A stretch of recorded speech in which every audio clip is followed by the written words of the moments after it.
Hey, it's April 28th, 2020. It's Tuesday. It is episode 632 of the Giant Bombcast. That's the number of these shows that we've done, not the number of days that we've been at home, I think. Right, that number is much higher.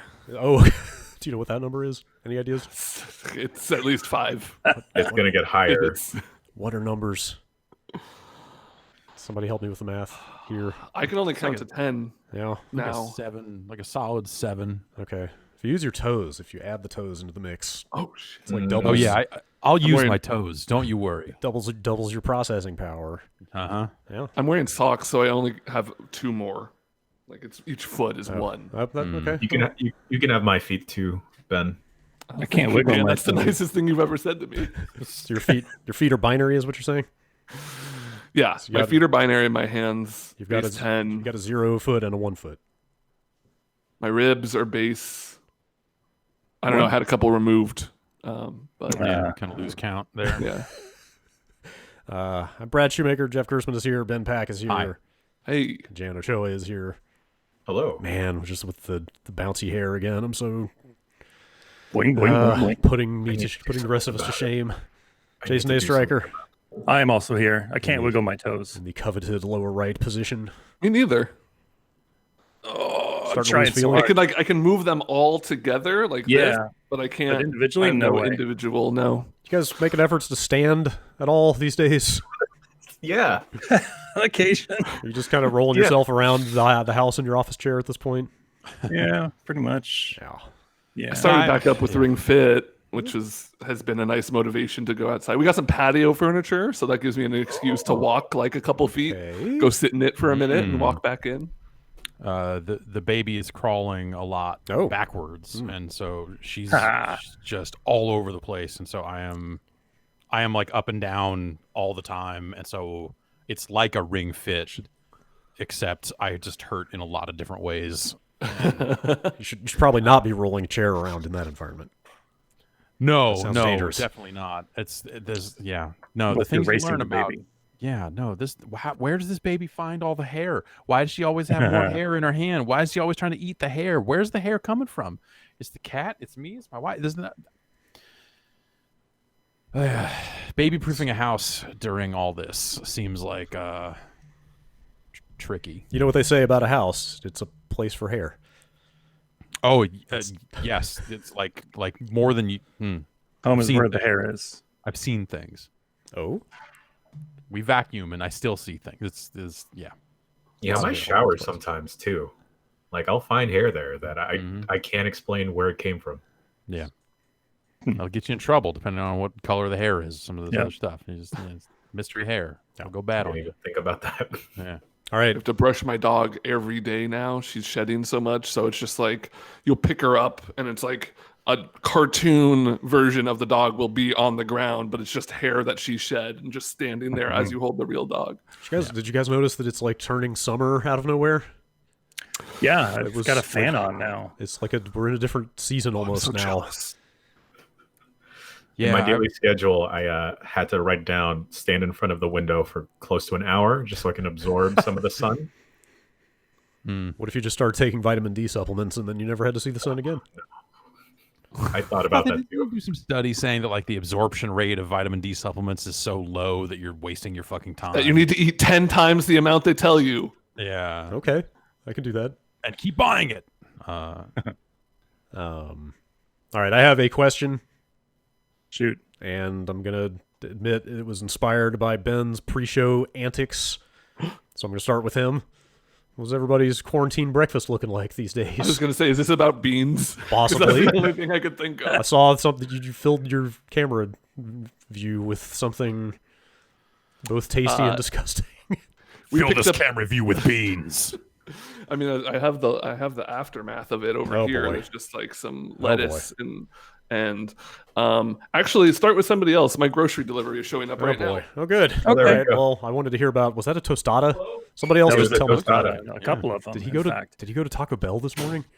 I don't know. I think He said that was the last of this food That's right. Okay. Yeah. in the place. Okay. I had some yogurt this morning. Okay. That's I'm sensible. on antibiotics right now, and Oh. I need a probiotic. You got to so, replenish your Yeah. flora. The- Yeah, exactly. It just gets you to 0, right? A probiotic and an antibiotic. Keeps me even. Yeah, Keeps even me keel. even. Just gotta Nice. walk the microbial tightrope. Right. There you go. Mm-hmm. That is disappointingly responsible. Sorry. Who else? Who ate something worse? Today, what did I have today? I had a microwave breakfast sandwich, like a sausage sandwich. Oh, So it's yeah. been, for me, it's been breakfast burritos out of the microwave, breakfast sandwiches out of the microwave, or bowls of cereal. That's Out usually of the been- microwave. Yeah, cereal. Yeah, I got to microwave the cereal. You got to get nice and it just crisps it up extra. Ben, the only real question was whether that tostada came from Taco Bell or not. Oh no, it's handmade. Okay, You know, 'cause it kind of looked similar. Yeah, that was definitely the inspiration. I've become accustomed to a trend I picked up from Twitter called the Bitsa meal, which is short for bits of everything, and it's just kind of whatever you have left, throw it together. Which like I already did with omelets and stuff, you know, scrambles. But I'm getting real creative now. This was just like some leftover tomatoes and lettuce from another meal and some rice from another meal, like not Mexican rice or anything. I threw some ham in there because I had ham, and I was like, why not throw some ham in there? Sure. Why not throw some ham in there? Some bits of ham. Yeah. Yeah, we're kind of in the same boat at this point because it's such an ordeal to go get more food at this point. Like it Right, requires yeah, it really it is. requires so much commitment to go get more that you just have to eat everything you got first.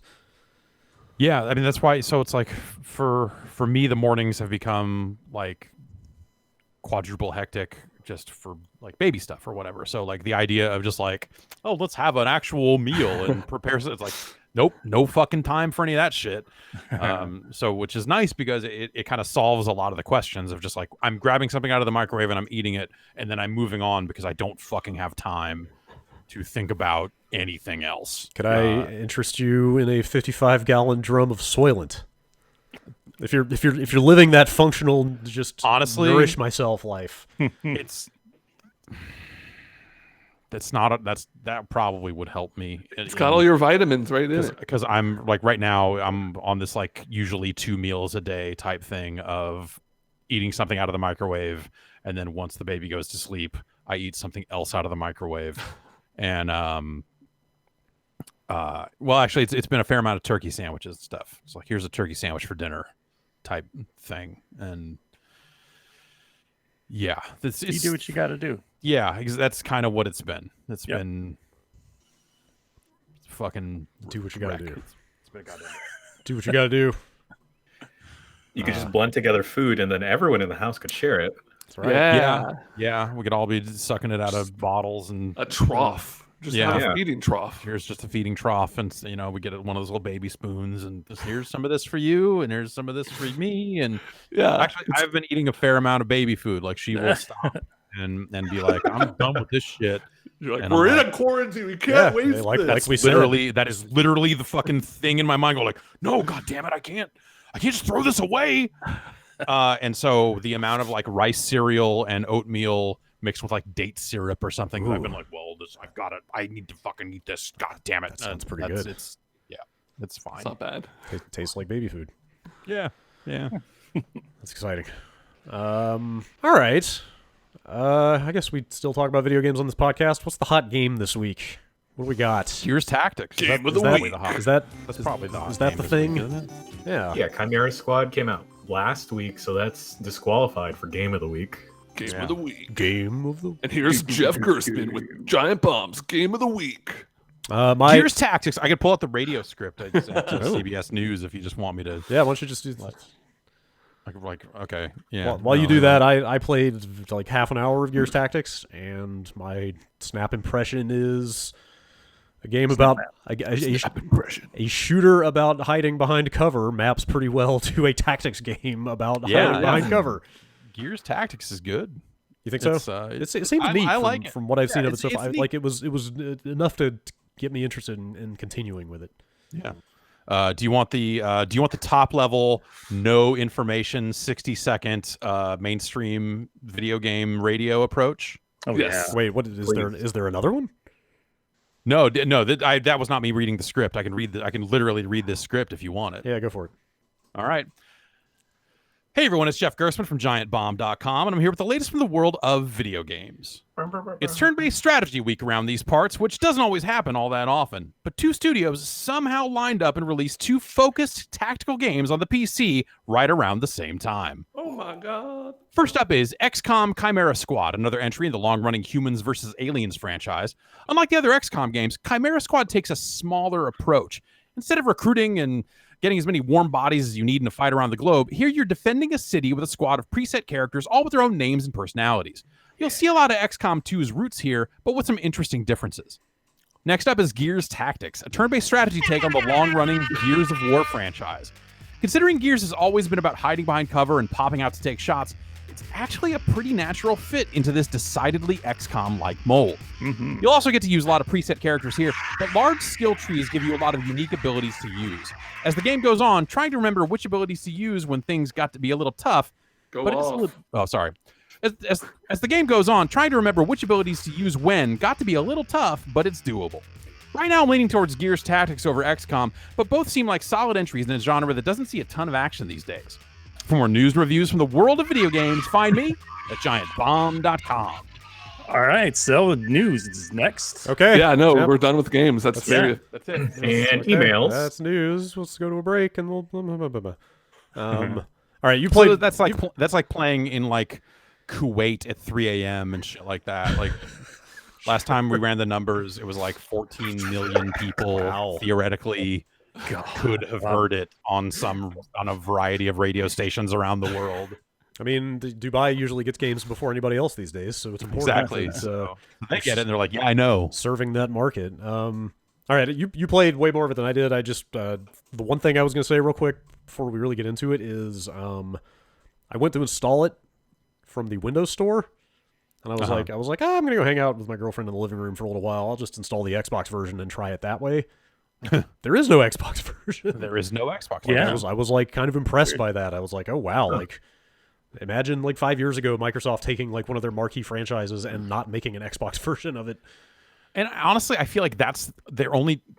I wonder because think about XCOM not coming to consoles originally and coming way later, and I wonder if it's just something they're doing to send a signal that like, hey, we're taking this seriously for PC Totally. fans, Like because the game has full controller support, and it looks good, but it's not like an Xbox One version of Gears Tactics makes like a ton of sense. Like totally. Yeah. or it would work fine, I guess is what I'm trying to say.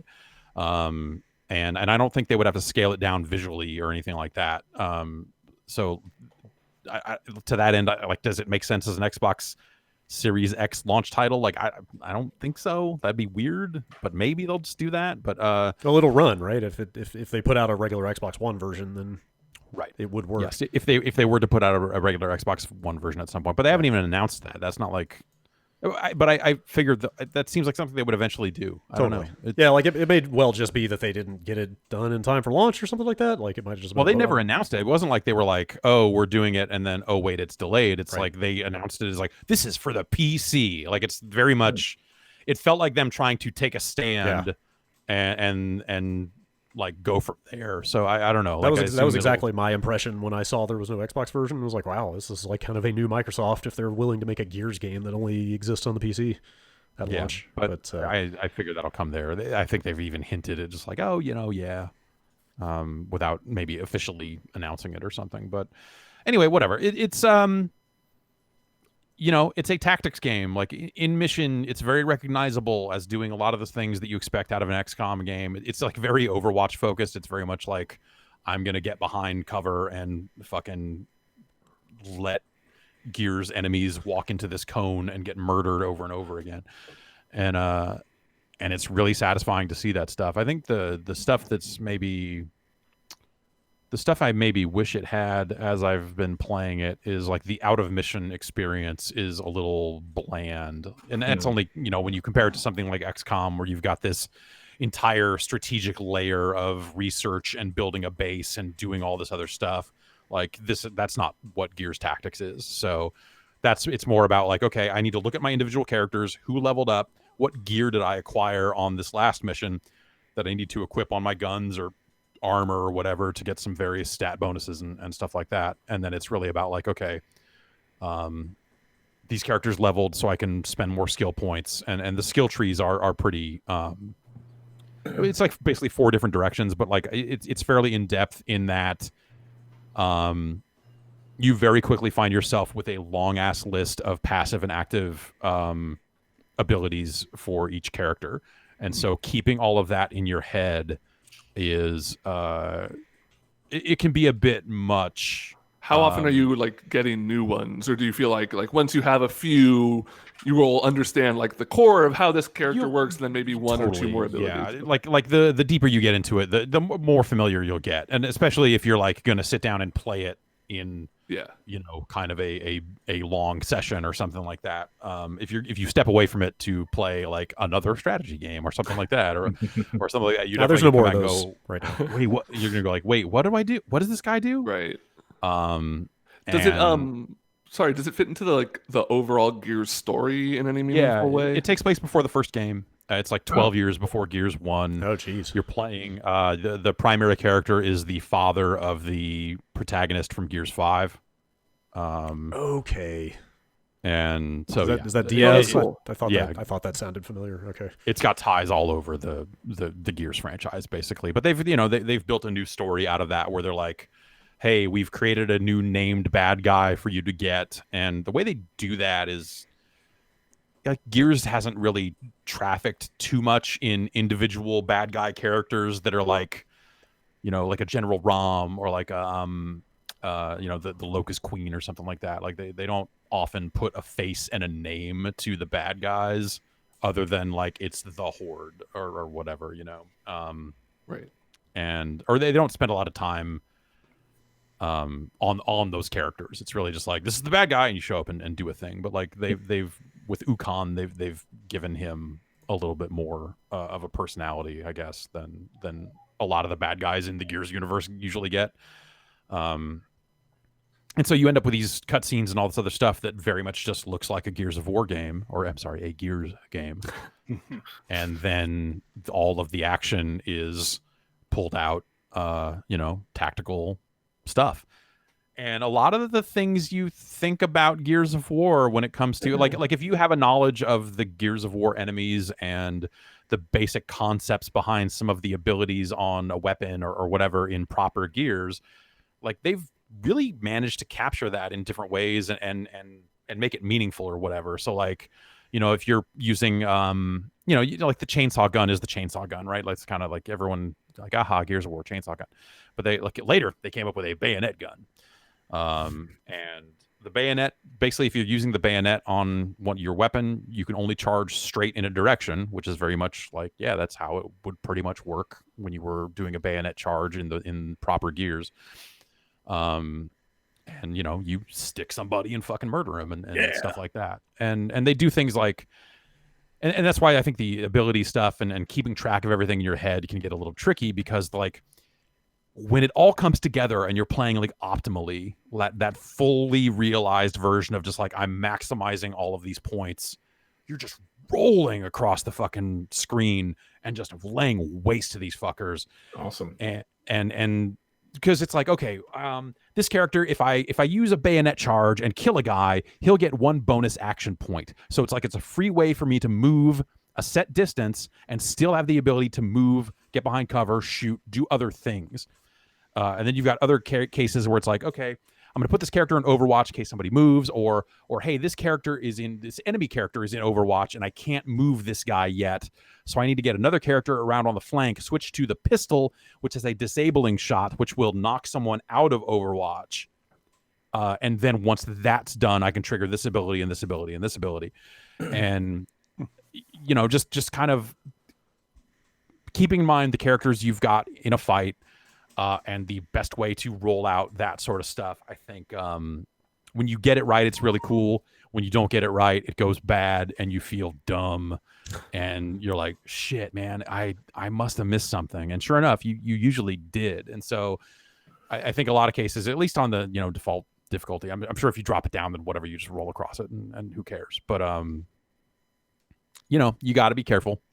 And you need to know your characters, and you need to know what they are capable of. And the characters fall into like classes as such? They do. Like, okay, Yeah. so So people there's have like different a heavy, abilities. there's a scout, there's a support, like that sort of stuff. So that will determine which skill tree you have, and then there are basically 4 specializations there where as you spend skill points in one of the 4 different directions, you'll get different sorts of stuff. And so since you find you have your hero characters, but then also you are recruiting additional just kind of whatever guys you can rename and do stuff Oh with. shit! I know there's a permadeath on those dudes. Like I noticed there was an I haven't Iron lost- Man mode. Yeah, but that's there is an separate, Iron I Man mode. guess. I haven't lost any, so I don't Like actually I know. just wonder how many of the XCOM concepts they tried to roll in here. Like not Right. necessarily all of them. Yeah, not a ton, but they do let you kind of customize the non-hero characters a little bit. But all of those guys are also in classes and all that other stuff too. So you could have 2 supports, one that's spec'd one way, one that's spec'd another way. If that's I don't know about the viability of that, but you could definitely do that, and then choose who you're bringing into missions as you go. It's a little linear, I think that's maybe the thing is when you think about the things that XCOM does, like you feel like you have more choice in XCOM, or everything's going bad all at once, and all the choices are bad, or whatever, right? Whereas with this, it's like you got your main story mission, you got some side missions you could do or not do. They'll have some bonus objectives, that sort of thing. But I think at the end of the day, like nothing they're doing is necessarily like revolutionary. Like you look at it and you go like, yes, they made a tactics game. They've done the things that they looked at. They looked at XCOM. They looked at this other stuff. Like they've looked at other games in the genre and they've put their spin on it. And I think the things that make it stand out are like it does a really good job of still feeling like Gears of War. I think they've been really smart about and I think like even when they announced the game, like you look at it and go like, oh, of course, this is like a perfect fit. Like Gears of War is like a franchise built around full and half cover. So naturally taking that into an XCOM like setting makes a ton of sense. I even had a moment with that early on where I had a guy hiding behind a waist high cover a few feet away or whatever, and I wanted to kill him or execute him, and I was like, oh, I wonder if I could just run up and take cover on the opposite side of that cover like you do in Gears and just reach over and kill him. And I'm pretty sure that's how it worked. I don't think it made me get out and expose myself to kill him, if I'm not mistaken. I forget. Yeah. But it's like those like the action based stuff you do in a Gears game just comes to mind as you're playing this because the setting is so similar. Yeah, and I think that's really cool. And I think that they've made it tactically interesting. The choices you can make around the characters and stuff like that. Yeah, how many of the abilities really tie into like other characters as well? Like, do they congeal well? There's a ton of stuff like that where it's Is it tough to keep track of that stuff? Or I found it pretty challenging to keep track of everything because every mission I'm getting 2 more skill points or whatever, and so I'm learning new skills on top of those skills, or I'm putting things onto guns that are like, oh, now this character is going to have a better bonus here, and you could pull up a list of that stuff anytime, but that list gets long. Oh. And so at some point it's just a lot to like you can sit there and get all the information is right there in front of you. You just need to take the time to read it before you take your shots and take your turns. And I'm not always that patient. How's the dice rolls of like accuracy handled in this versus like an XCOM? Is like the percentages actually fairly accurate? I missed some high percentage shots and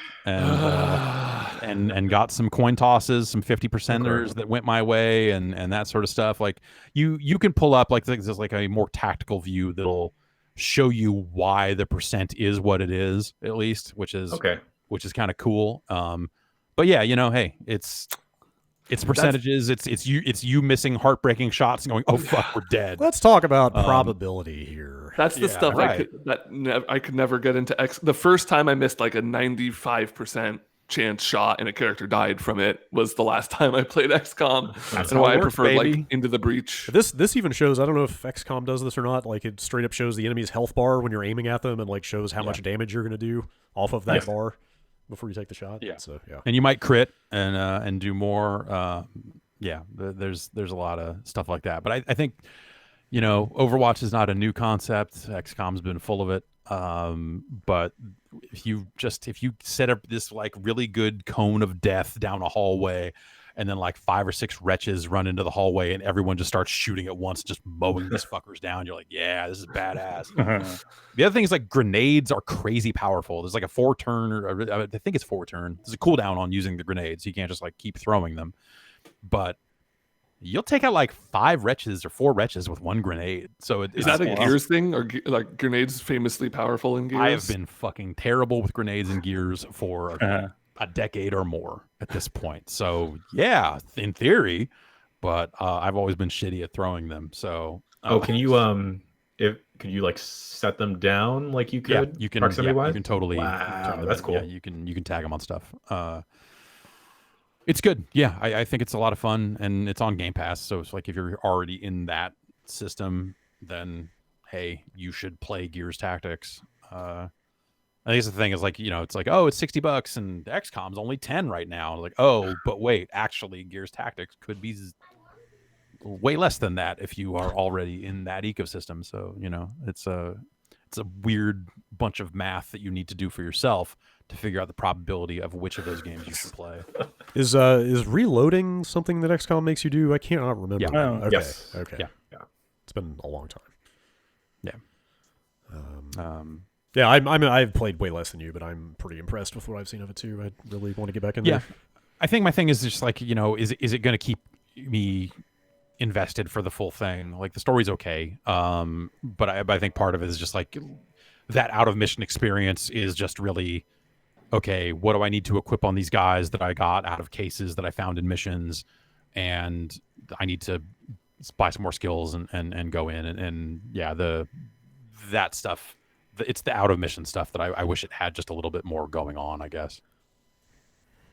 So yeah, XCOM Chimera Squad also came out. It's still as of now $10 until the end of the month, I think, like a few more days. Yes, is that right? until May 1st, and then it goes up to 20.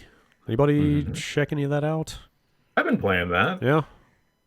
I hear some strange things about it. It is really strange.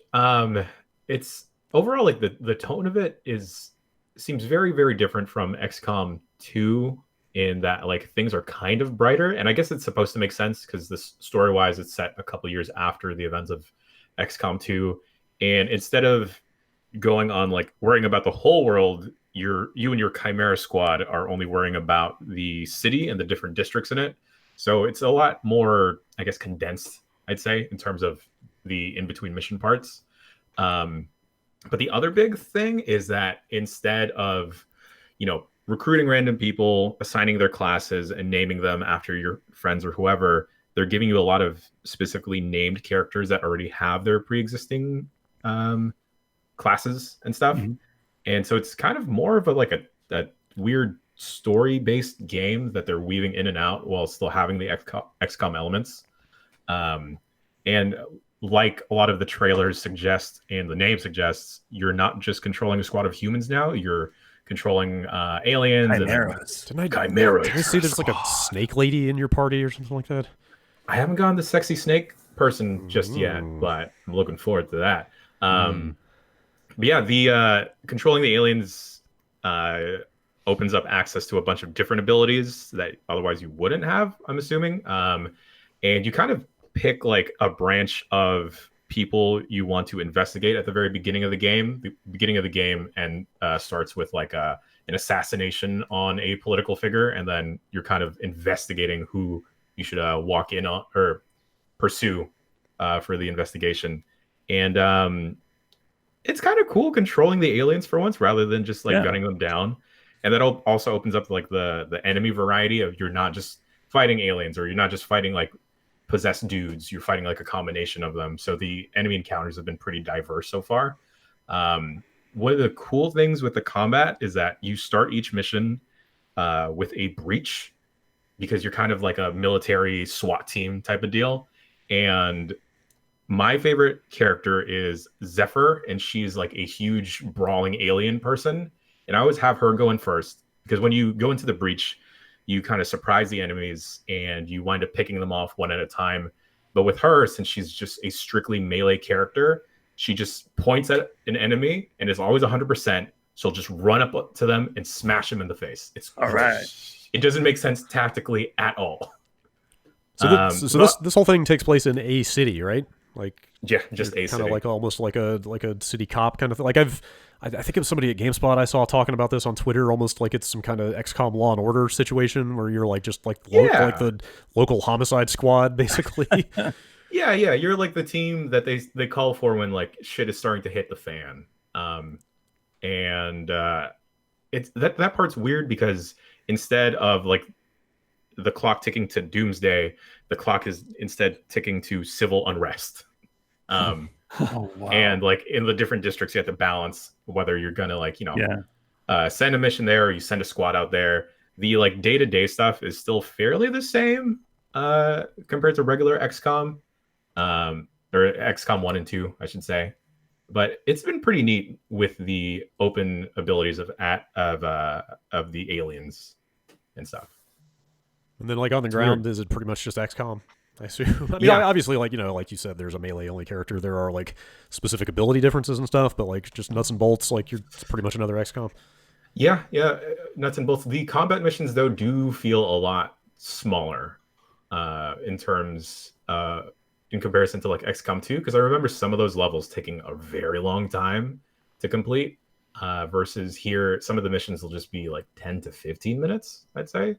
And the turn order is different now. Yeah, the turn order is different. In the top right side, you'll see like order, and that goes by.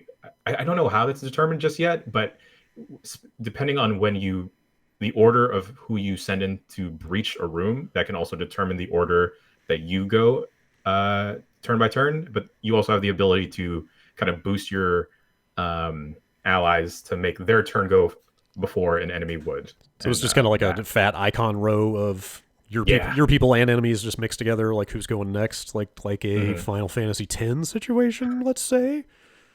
Yeah, and then like there it'll also denote when something like stage wise is going to happen, of like more reinforcements are going to come, or like the bomb is going to go off. Yeah, it's neat for being $10. I'm a little surprised that it is only out on PC also, just like Gears Tactics, because it seems so smaller in terms of like you're not worrying about the whole world, you're just worrying about this city. Right. And there's no controller support for this either, correct? No. That's weird. I thought that it had some, but was not great. That was really? when we were doing Gears Tactics Quick Look Live yesterday. Someone in chat had mentioned that, like, yeah, it's got controller support, but it's pretty busted. So, Gotcha. Yeah. I only tried plugging a PS4 controller. Maybe I'll dig in an Xbox One. That's fine. I mean, I don't know about you guys, but I'm just kind of sitting at a desk all day, every day at this point anyway. So, Yeah. Well, yeah.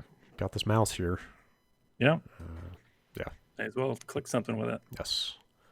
A lot of purple in the game too. Yeah, like I haven't seen it outside of the trailers yet, but it's definitely got like a kind of a different art treatment, right? Mm-hmm. It totally relies on like the motion comic stuff a lot more than the original games did. Are they straight up doing like cell shading, graphic novel shader type stuff, or? Not completely. They'll just do like single frames that they kind of like loosely animate with like accents and stuff. Yeah, very comic booky. All right. I just saw something in chat. Somebody in chat said they should just make Mass Effect Tactics already, and I think that would be That sounds all right. Yeah, that'd be pretty nice. That sounds pretty good. Mm-hmm. What else y'all been playing? I've been playing much like my meals. I've been doing some bits of gaming, just a lot of a little bit of a lot of things. But the one thing that's been consistent, to my surprise, is still Animal Crossing. Yeah. I would say between me and my partner, we probably put 2 to 3, maybe 4 hours in a day, every day. We just traded off, back and forth. I've been really into flower gardening lately.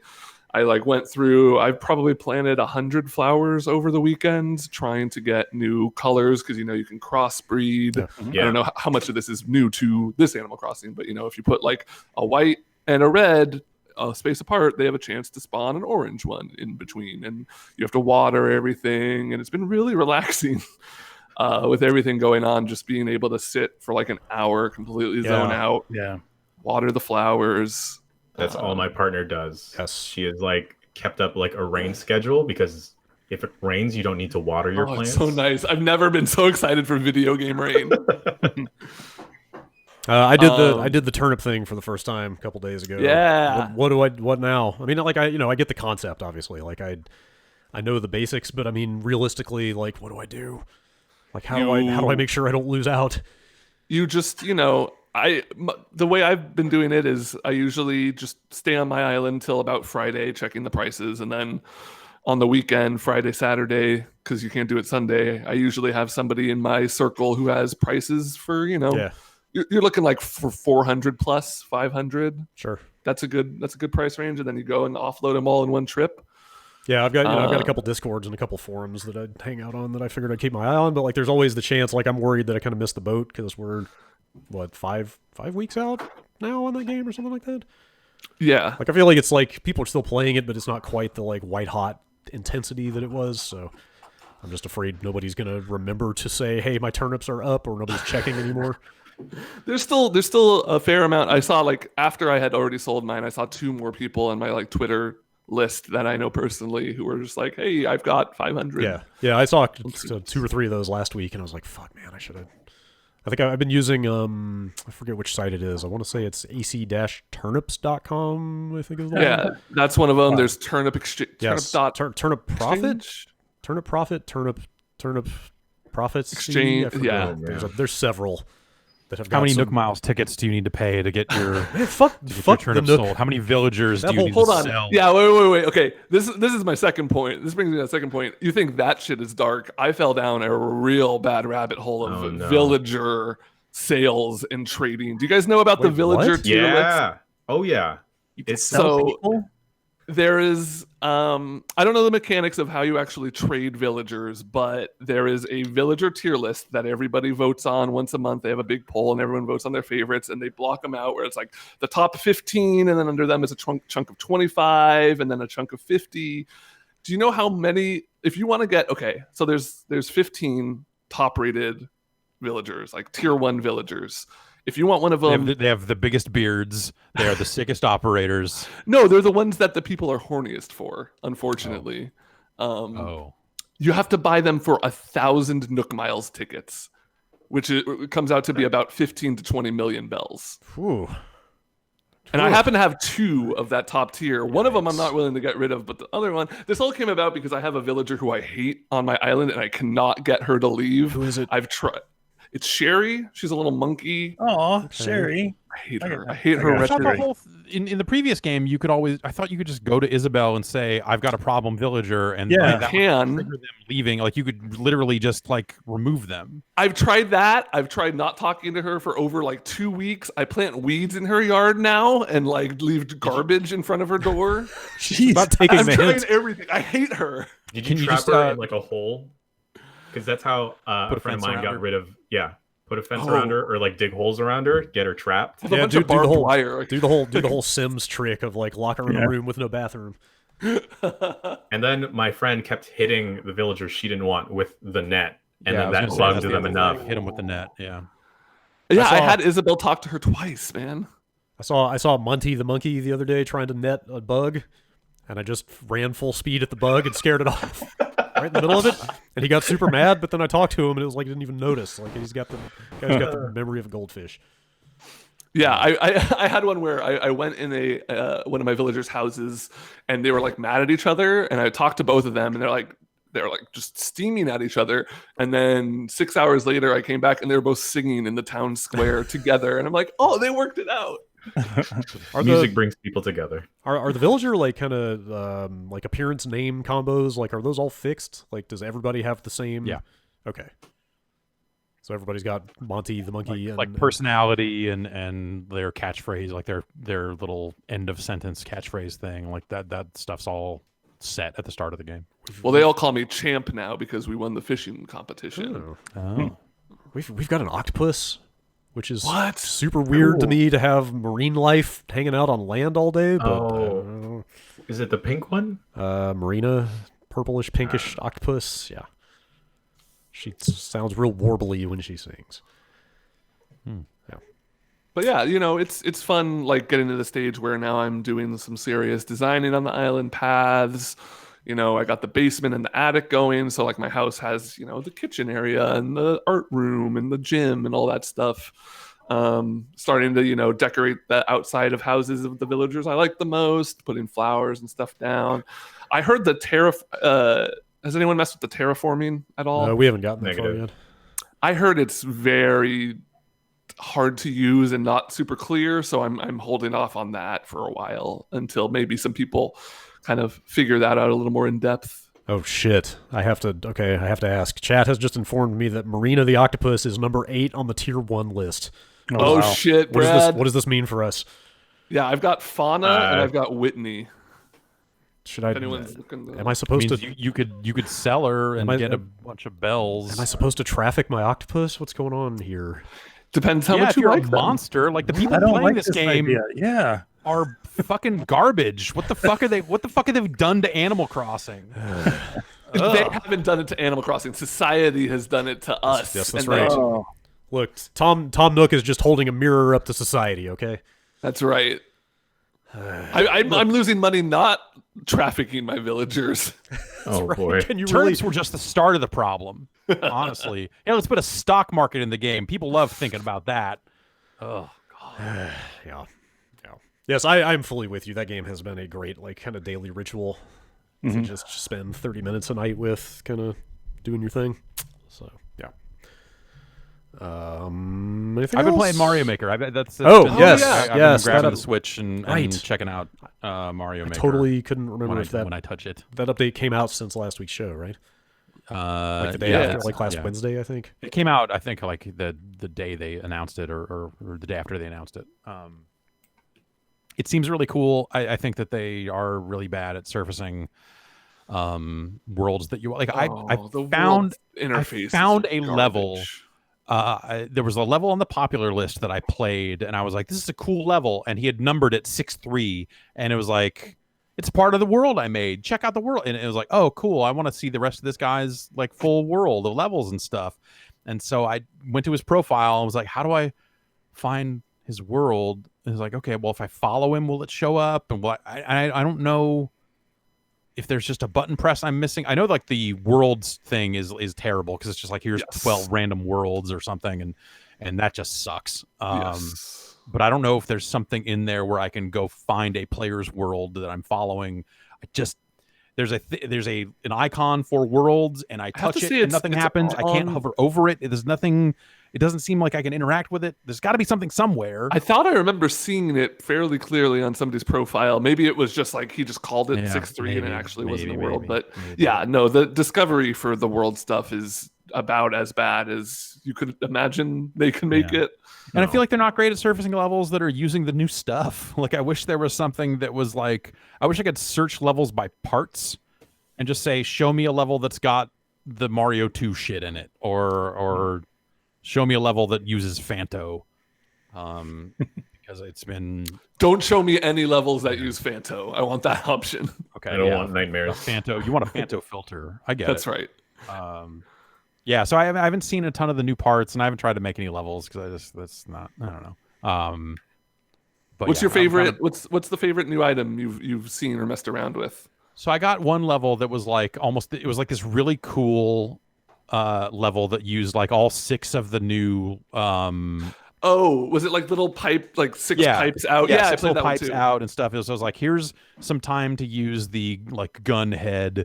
Here's some time to use the POW head, Yeah. and all that sort of stuff. And I thought that the gun head was pretty neat. That stuff's all cool. I haven't really. That's the problem. I just haven't seen enough levels that are using it. Because I'm looking at the new courses. I'm looking at the popular courses. Like I'm trying to find where that stuff would be, but I have not seen a Fanto yet. I have not seen a Mario 2 mushroom.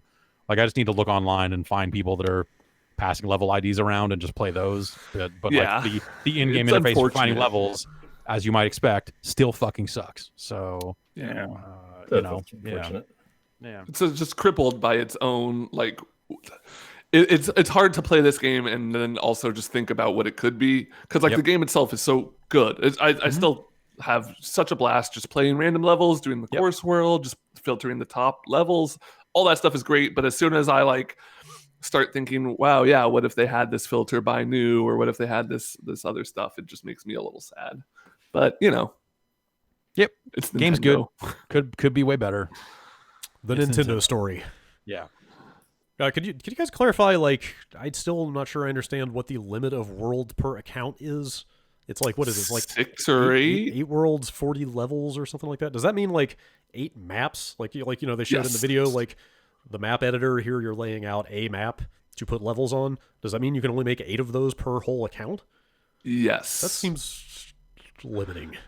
It does, but at the same time, I feel like most people are going to make 1 to 2, and then it's only gonna hurt the people who have a big following. But also, I don't think you can upload all of those. I think you can save those locally, but I want to say like the worlds you can have uploaded for other people to play is a different limit. Oh yeah, you get 6 per account with 1 uploaded at a time. Each one can have 8 maps with 40 worlds total. What if you wanted to make Super Mario World 2, 3, and 4? They already made Super Mario World 2, Brad. It's called Yoshi's Island for the Super Nintendo. That says Yoshi in the title. I think that's a different game.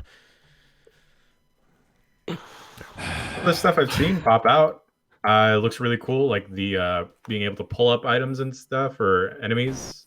Yeah, totally. Like Yeah. people, like some of those levels of people like getting on a giant bullet bill. Yeah, and that one. throwing it and jumping back on, like all that sort of stuff is killer. That stuff's really neat.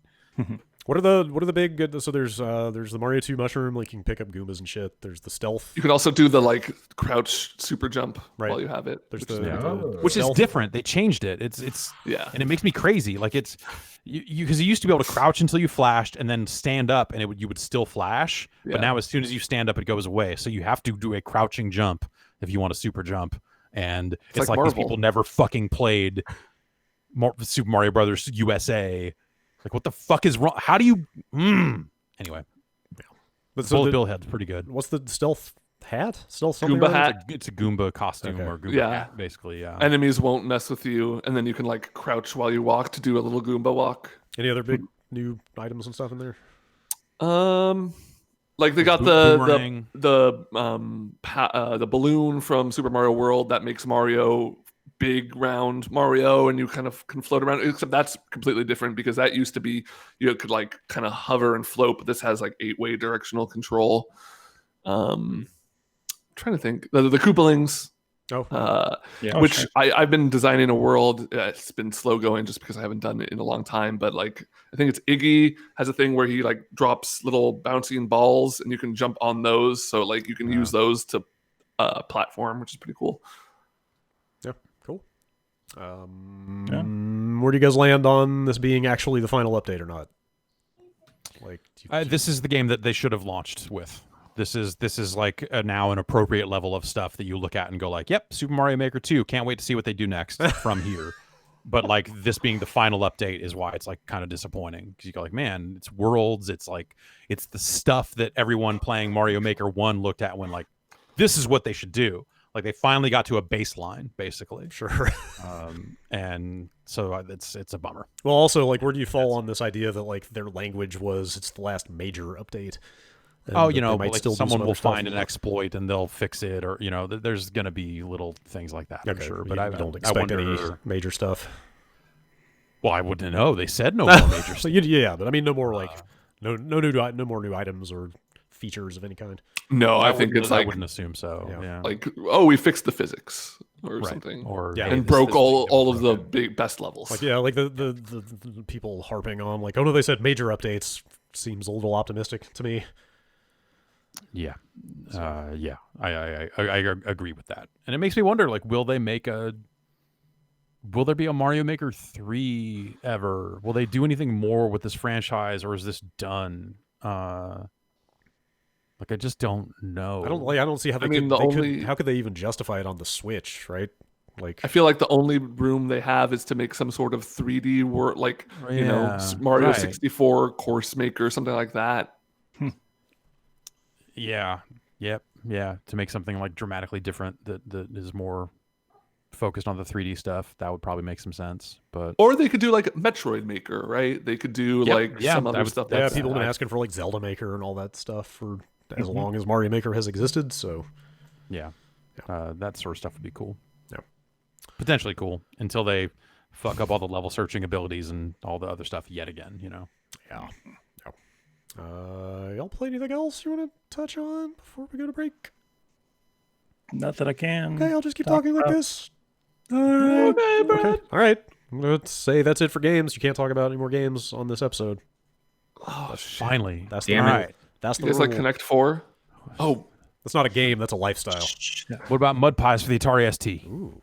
Now we're talking. oh. Mm. I don't want to talk about mud pies. Let's talk about. Let's talk about mud pies. It's the mud pie hour. Let's talk. No, about, we got our mud no. pie hour later. Let's talk about Skeleton Crew for the Genesis again. Okay. No. All right. Yeah. Yeah. Man, Yes. I shouldn't even get into it. God damn it. My SD RAM still being somewhere between here and Portugal has led to me discovering some lost classics of the PC Engine at Genesis. Oh yeah. No, We'll- let's maybe we'll talk get about into that later this week. We'll get into that another time. But man, there is some real shit in there. Yeah. All right. Okay. We'll get back to that. Let's go to break here and think about what we've done. And then we'll come back and talk about some news. We're back from that break. We braked. We broke. Broke. We broked. Broke it. Who had a good break? Tell me Broke about, back it. Tell me about your break. I had a Cliff Bar. Ooh. Nice. Okay. That sounds pretty good. Yeah. Nice. What flavors we talking? It was a crunchy peanut butter. Yes. I Okay. got like Oh. a assortment of like a bunch of different ones. I got some toffee buzz Okay. and some other ones. Ever- But What kind of buzz are we Have I ever talking? told you guys? Never mind. Is that a, No. Do they make What? cap? Do they make, go ahead. I went dumpster diving for Cliff Bars once. Have I Okay. told you guys that story? no, but that sounds great. Were they? Expiration dates, the factory, East Bay, threw them away. They were actually fine. Wait, Got a truckload. do they full make? of them. Do they make them in the East Bay? There was one of the factories. Huh. That's where like a teacher and I rolled up to. What do you think is in a Cliff Bar? Like, what are the component parts? Because it doesn't seem like natural food to me. I feel like it's just like isn't it just like a oats and Yeah. oats and Yeah, Oats. granola. granola, ground oats and granola oats. What is kind of thing. Cliffs. What is the binding agent in a Cliff Bar? Goo, Peanut butter. Egg whites. mush. Royal icing. Yeah. Premium mush. royal jelly. I went dumpster diving for Krispy Kremes once. Okay. But right when we showed up, it started raining. And it was just one of those things of like, we have to do this now or never. It was at the one by the In-N-Out. Yo. Yeah. It was good. I mean, like, you Outside find of the sealed Death bags Triangle. full of them. And you're just like, all right, great. Yep. I'm drinking a smoothie out of a wine glass here. Ooh. case It feels like anybody's- extra smooth. That's Yeah. double smooth Yes. right there. It's gonna Is there any wine in there? I didn't make the smoothie, so I can't say for sure, but I don't think so. Mhm. I guess we'll find out in about 10 minutes. Great. All right. Let us get into the news for the week here as I play the music and pull up this statement? Press release? I guess let's call it a statement on WWE.2K.com. Wonderful. So, I don't know if it was last week or the week before. At some point recently, it has been rumored that, God, what was it even going to be called? WWE 2K21? Yeah. Yeah. That would be this year's game if they were going to make one. That would have been the name. The rumor had been flying around that that was canceled, and they have come out and confirmed it is, in fact, canceled. And Good.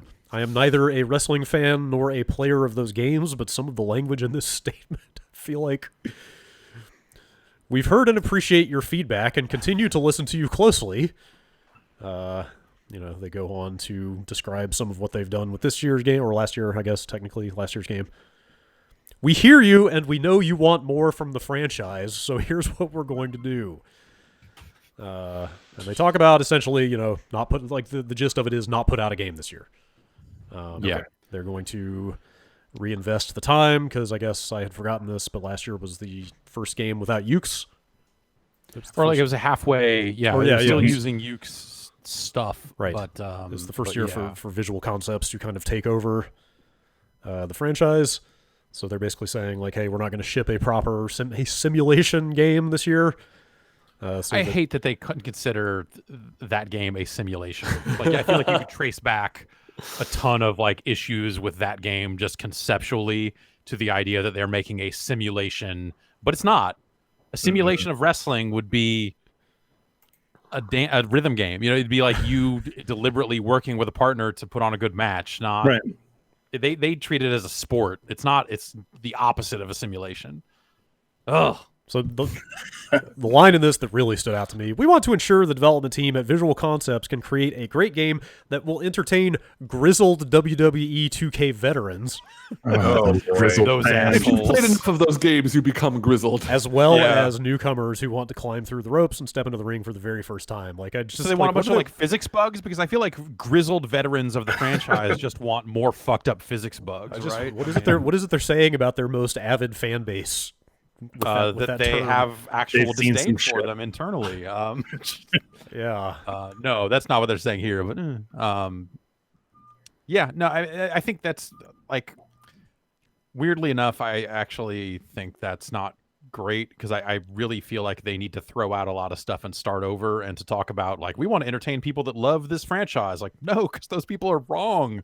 That game Yeah. sucks. Yeah. It sucked for a long time. Like, make it different. Do something. Shit. When did they cut out the campaign creator? That was a couple years ago. Yeah, that was a while back. Yeah, I feel like when 2K took it from THQ, they stepped back on some features or something. Maybe it was around that time frame, but Because that's what I want. I just Yeah. want like fucking to be head honcho making dumb storylines. you want like a universe mode or whatever. Yeah, right? You want- totally. Yeah, you want like a GM thing. Yeah, that makes sense. But I want a story creator. Like, I want that back. I want the fucking hit that motherfucker with a car button. Collusion. Basically, yeah. Yeah, it's, we'll see. Yeah, because obviously Visual Concepts is going to stay on it as they have been for a while now. Yeah. But I just wonder if they're going to go it alone, or if there'll be some other development partner that will take the place of Ukes. If they will stay with like the stuff they have, which is primarily Ukes stuff, or if they will completely eliminate all of that and move it forward, or do something different. Do something different. They need to do something I different. mean, do you think is a year and a half? Let's assume that they just made this decision relatively recently. Like, is a year and a half even enough time to like re-platform the game and kind of start fresh? I wouldn't know, Sure. but I think about it this way: like, we're coming up on the generational shift for a lot of franchises, and traditionally, when you think about sports games and even wrestling has done this in the past, it's a time for them to rip out every single feature they made for the game and put out the most bare bones ass version of it for new consoles, and then build all the features that people like back in over the next 3 or 4 years. Yeah. And so if they were to go back to the drawing board, yank out a lot of shit, and just say like, hey, this year we focused on making a video game because, oh shit, we need to do that. And made dramatic changes to the way that game plays and feels and all that other stuff, I think they could get away with it. Customers have shown that they can. They'll just keep buying it. Yeah. Right. Well, I think this was the year that maybe that finally broke, because the game was just that's so right. rusted. They did actually. They mentioned in the statement. Well, did they say it in the statement? I saw it somewhere that it was referenced that sales were not spectacular for last year's game. Yeah, that was the. I want to say that maybe came out of 1 or 2 WWE earnings calls. Okay. And I want to say, I don't know. I wonder, because WWE had their earnings call before this statement hit, and in that earnings call they straight up said, "Yeah, it ain't happening." Okay. So I wonder if 2K had to be like, "Shit, all right," or if they knew that was coming, because it was in the Q&A. If the licensor So- can say whatever they want, and then you just have to Exactly, yeah. scramble and fix it. So They did. They yeah, did. But I was just saying they did devote like a whole paragraph of space in the statement to mentioning that they recruited a new executive producer at Visual Concepts, Patrick Gilmore, who's been making Yeah. games since Aladdin on the Genesis. yeah. I mean, if he made Aladdin on the Genesis, then that dude's probably okay. Yeah. So he worked on Killer Instinct. Doesn't say which one, But So I think so. If you think about if that's, it also says he worked on Amazon's New World, and I want to say New World is coming out of the studio formerly known as Double Helix, which was the original developer of Killer Killer Instinct. Instinct. current Sure. Killer Instinct, Right. before Amazon bought them, and then Iron Galaxy took over from there. Those guys. So yeah, I don't know. I don't know if, hey, we got the guy from Amazon's New World is necessarily like a banger of a statement, but he's obviously been at this for a long time. Yes. And has made some cool games. So anyway, no 2K21 this year, but also they announced another game. Oh, boy. Just out with it. What are your thoughts? It looks like shit. I've never been more cautiously optimistic. I want a new All Stars. Okay, so mixed expectations. It looks like shit, and I can't wait. All right. It looks awful. The proportions of the characters look awful. Something's very, very off. So this is the same developer that did like NBA Playgrounds, right? And they Saber Interactive. Saber Interactive, and they do like a big head kind of style presentation in those games, but this is like the proportions are off completely. Like the arms are short and stubby, the legs are really bad. It's bizarre. It's not exaggerated in like a look at cool, powerful characters way. It's just like, especially the ladies, they put out some footage of it, and the women in that trailer, the body proportions of like the ligaments look bad. Yeah. I thought for a second, like, is this based off of like a toy line they have, like those Rumble Buddy things? Right. Yeah, but I don't think so. It looks a lot like the Playground games, because those NBA games, which I really don't like those games. Some people got into them, but those just seem that's a bad arcade basketball game. And so already from the get-go of just like, and now they're gonna make a like fun first wrestling game, arcade style action, over the top designs, environments, and moves. Like I don't have a ton of faith. This sounds great to me, but yeah, I also don't have totally like like the idea of just like, hey, let's make a new All Stars or let's make a new arcade style wrestling game. Like, of course, that's a great pitch. Yep. And All Stars was awesome for what it was. But hey. And they're calling that game had NBA Jam talent on it. This one has NBA Playground talent on it. Do you guys see the crowd as well? They're completely cardboard cut out. Like, are we sure this should be no crowd? I mean, it should just look like current wrestling, just no audience. There you go. Are we sure it's going to be on a console and not a mobile game? That's very true. It being like 16:9 leads me to believe it would be a console game. Phones are 16:9. But no, that's true. Yeah. I'm gonna click on this. Let me click on this trailer and see if it has any kind of. I was looking, man. It's rated by the RB, if that means anything. They'll rate some console games. No, this teaser trailer doesn't say anything at all about platforms. But what it does have is The Rock throwing John Cena to an alligator. That sound and dragon punching him as well. Which yeah, man. On paper, you're like, yes, absolutely. These are all things we need to be doing. But whatever. You know what? Maybe they'll pull it off. Like, I don't want to be too much of a dick about it, but like, honestly, like I feel like every single thing they've shown and the pedigree of the developer and those NBA games and all other stuff, I just look at the whole thing and just go like, man, this is like the most disappointing way you could say we're doing an arcade wrestling game. Yep. Like hell, just take they were working on a I don't know who was doing it, but they were doing a remake of that old like WWF like Superstars arcade game that Technos did. That and all that other stuff. Okay. There was a version of that up and running on Xbox Live Arcade for the 360 that had Cena and like modern wrestlers in it. It's like not a great game. The gameplay didn't age super well, but I would still. That sounds like a more interesting pitch than what they've shown to this. Like the models look so goddamn bad. I can't even believe it. Like you just look at it, it's like how would you think to put this in front of people? How did like WWE counterpoint? You would think that WWE would have someone there who knows a thing or two about video games, but apparently they fucking don't. They do, because John Cena did a Shoryuken. Oh, we'll get to that. Don't worry. That's queued up. God damn it, man. Speaking of queued up, I don't know if I'm playing with fire here, but I've got that teaser trailer queued up that I was going to try to send out to the stream here. So just brace yourselves. For people in the chat, I'm just going to hit this button and see what happens. It's worth playing, yeah. Okay. It's worth taking a look at. It didn't work. I mean, there wasn't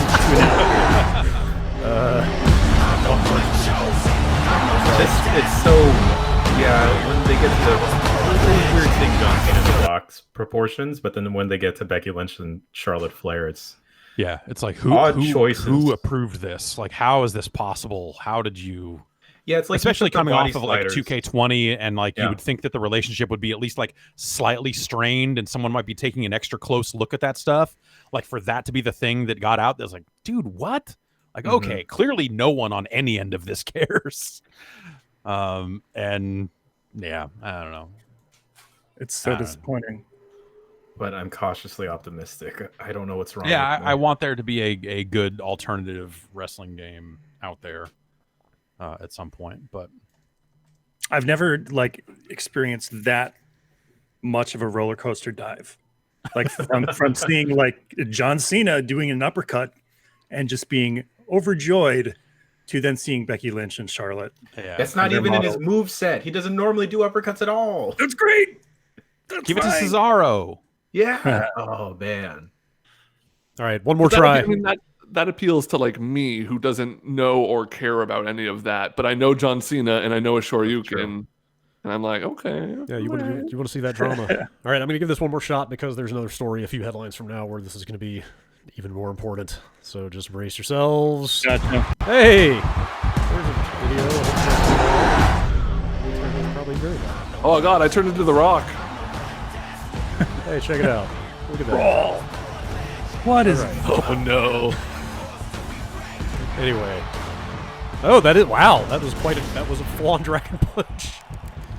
That was like the short punch, or what's the... That's the light Shin punch Shoryuken version? because he spins around a little bit, Yeah. I think. That was Or like Ken's uppercut, maybe. He needs meter for that. That was the low Charlotte height. Flair just possessed by Shao Kahn or something? Oh, it's just looping something. now. He did throw that into a gator, which is terrifying. It's like big heads, but not really. Yeah. It's like somewhere Yeah, in it's like big between. heads, but then stocky bodies. it's like aren't medium- Only normally- big heads because everything else is small. Yeah, it's like medium head mode. It's like Western chibi. It's like Western super. Right? It's like the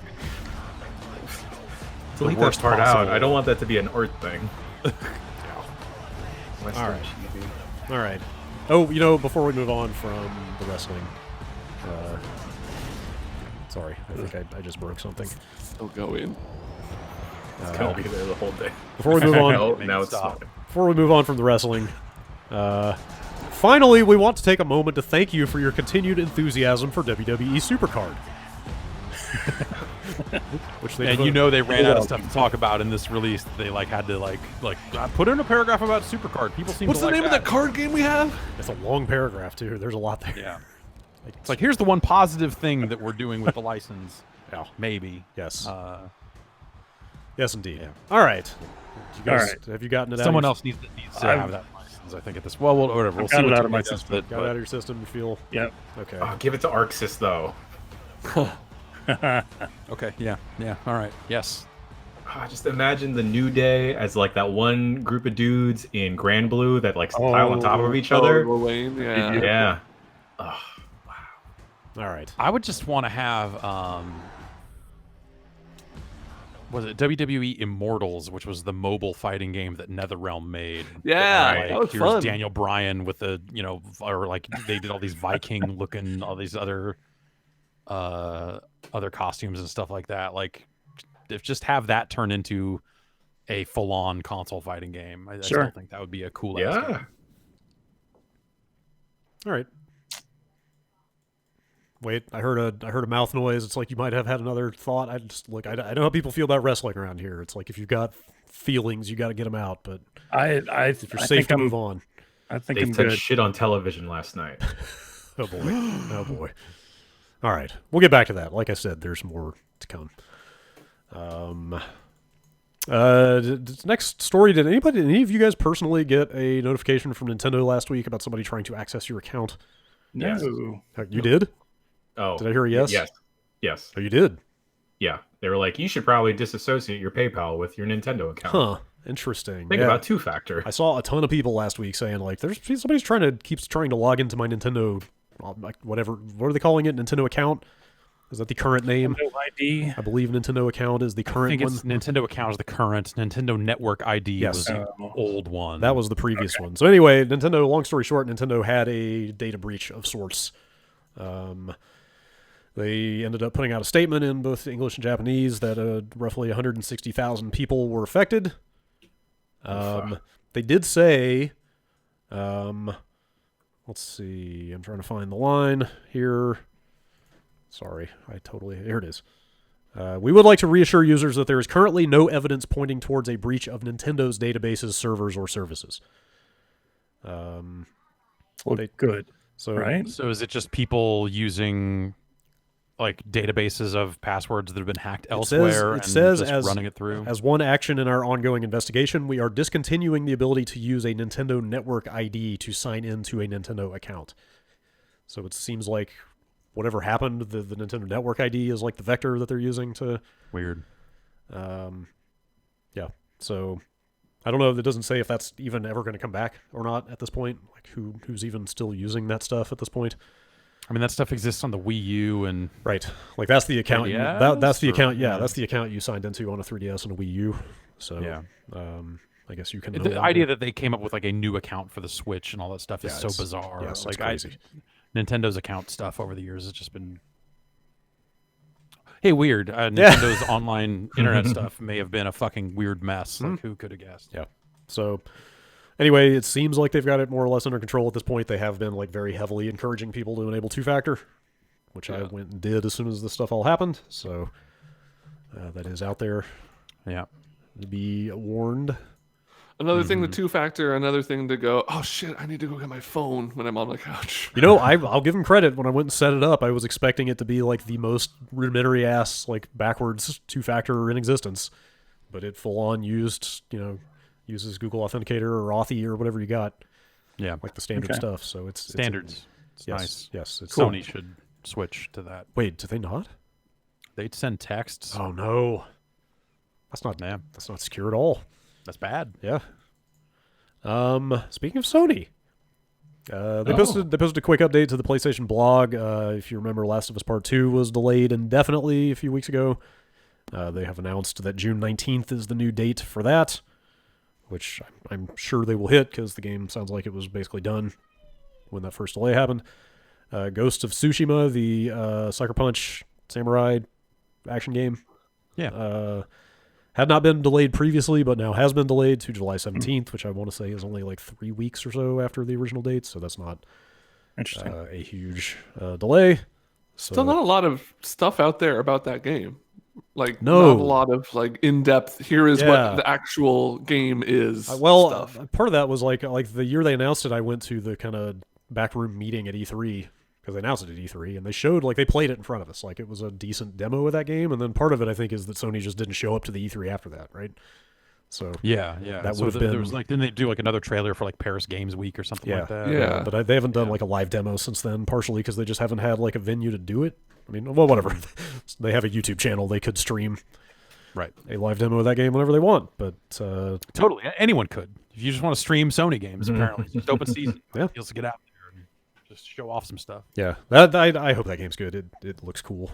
It seems like they are coming at that thing from the right place. So, I guess kind of as part of this, or in related to Last of Us news, I will admit that I have somewhat been avoiding this story out of self-interest because I don't want to know.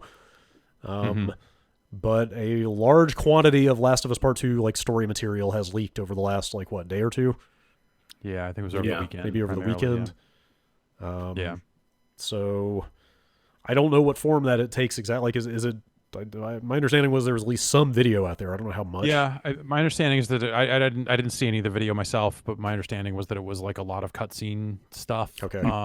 And then also people distilling that down into whenever there's spoilers for a thing, it's like here's the most like context free and negative sounding bullet points we can write about a thing.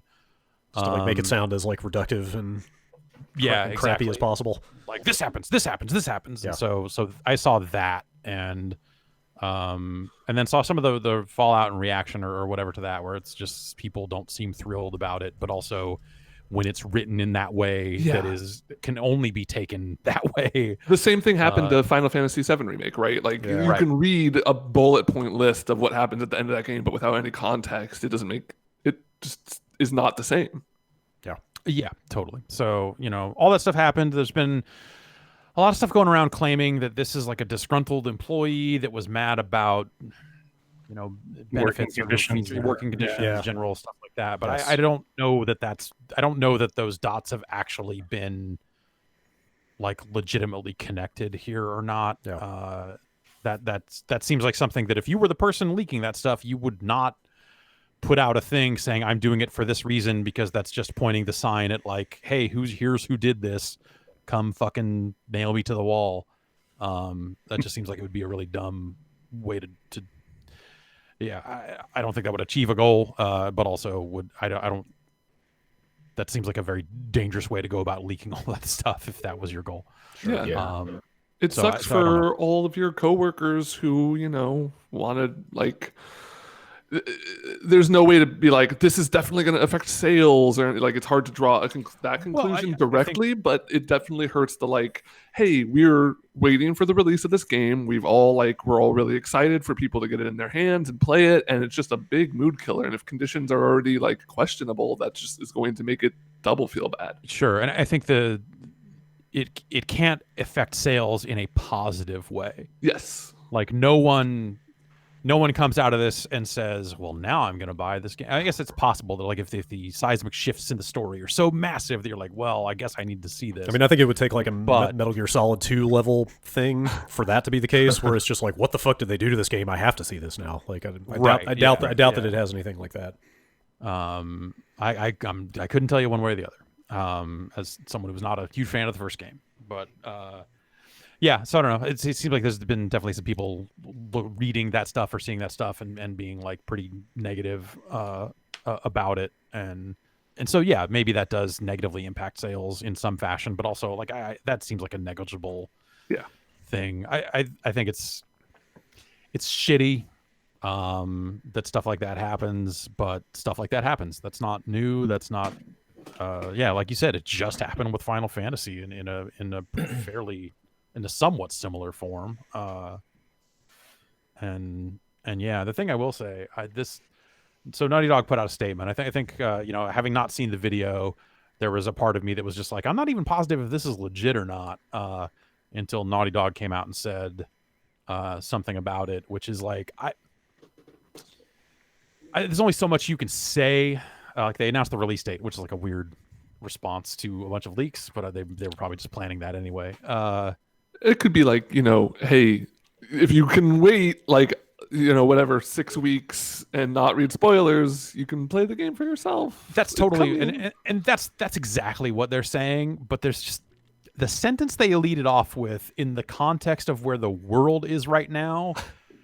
I just read it and it was just like, fuck you. Okay, here it is. We know the last few days have been incredibly difficult for you. The last few days, yeah. Look, I have devoted my life to the video games at this point. That's not going to change. I love video games. I will always love video games. But in the context of what's actually happening out in the world, the idea that like, hey guys, I know these spoilers. It's been incredibly difficult few days for you. Like, fucking what? Yeah. I can't fucking go outside, and you're like, oh, these spoilers, you guys, it's so bad. Please help me. My family is sick. They've read all the spoilers. Yeah. Give me a fucking break. Like, and then they say we feel the same, and I get it. Like internally, that's gotta fucking suck. Yeah. Like, they've been working on this thing for years. There's a lot of stuff they've been keeping close to the vest for a reason. A lot of story stuff they want to get out there and have it be experienced by players, and they delayed the game so that everyone could experience it at the same time, which in theory helps limit spoilers. But then this happens, and like I get everything. I get that like it sucks for them. It's fucking terrible. Sentiment I feel is fine. Really bad for them, but also fucking what? Yeah, come on. Yeah. It's just purely a matter of like tone deaf word choice. Yeah, Yeah. man. People are Like dying, we're people are talking losing about their jobs. story spoilers for a fucking video game. Like, Yes. fuck. It's like, But you're, yeah, you're right. other You're than right. that- It has been incredibly difficult, just not for any of the reasons that you're talking about. It's been more than a Like, few days. Yeah, it's been longer than a few days. I don't know if you guys have been outside lately. 'Cause- Hopefully not. No, no, I haven't. Yeah. I can't. yeah, the state won't let us out. Yeah, so I thought that aspect of it was just like so, like just overly dramatic. Like, come on. Yeah. But at the same time, I definitely I feel for him. That super sucks, and you know it's going to turn it into that whole that Harry Potter thing. Except no one can go out, right? So you can't go to a Walmart and dial the fucking intercom number and then shout spoilers into the phone like people did when Harry Potter was coming out. Oh man, don't remind me of that dark time in my life. Or That drive was by good like shit. midnight launches. Of, Yeah, the Totally, drive driving by midnight launches and shouting shit out of the car. What are you saying? Ellie kills Dumbledore? What's going on? That's Yeah. exactly What's that? shit, dude. I fucking stop oh, sorry. spreading this stuff Okay. around. Why would No, you that's do the name of her kid. That's not funny. It's been a rough couple days. It's yeah. Jason said it especially tough. Okay, That's fair. That is fair. yeah, it's yeah. But yeah, like I guess since no one can come out, it's obviously the internet is gonna that's worse in a way because everyone is so reliant on the internet right now just to stay connected to other people, and you're gonna have people that are out there, being shitty. Yeah. In different places around the internet until that game comes out. Yes. So Yeah, like during one of the Extra Lives, people were spoiling the newest Star Wars movie. right, So- yeah, and Tons of avenues for people to be bad people. Yeah. Right. It tends to and now everyone has way more time on their hands sitting around at home. So Yep. so I bet that stuff will be rough for people that are trying to avoid it. I'm curious as to like the nature of the leak because I remember a couple weeks ago, maybe a couple months ago, like Naughty Dog was just streaming Jack and Daxter from their Twitch account, and like no fanfare. No, that was nothing the being announced. leak. That was it. That's it. Oh. Yeah. That's Last of Us 2 now. They made some changes. The Now I'm on board. precursors. Yeah, I'm the on precursor legacy finally. Saying I can hijack a dune buggy and do burnouts in the desert. Exactly what I'm saying. Hoverboard. Tons of attitude now. Fucking, I could steal Yeah. a hoverboard.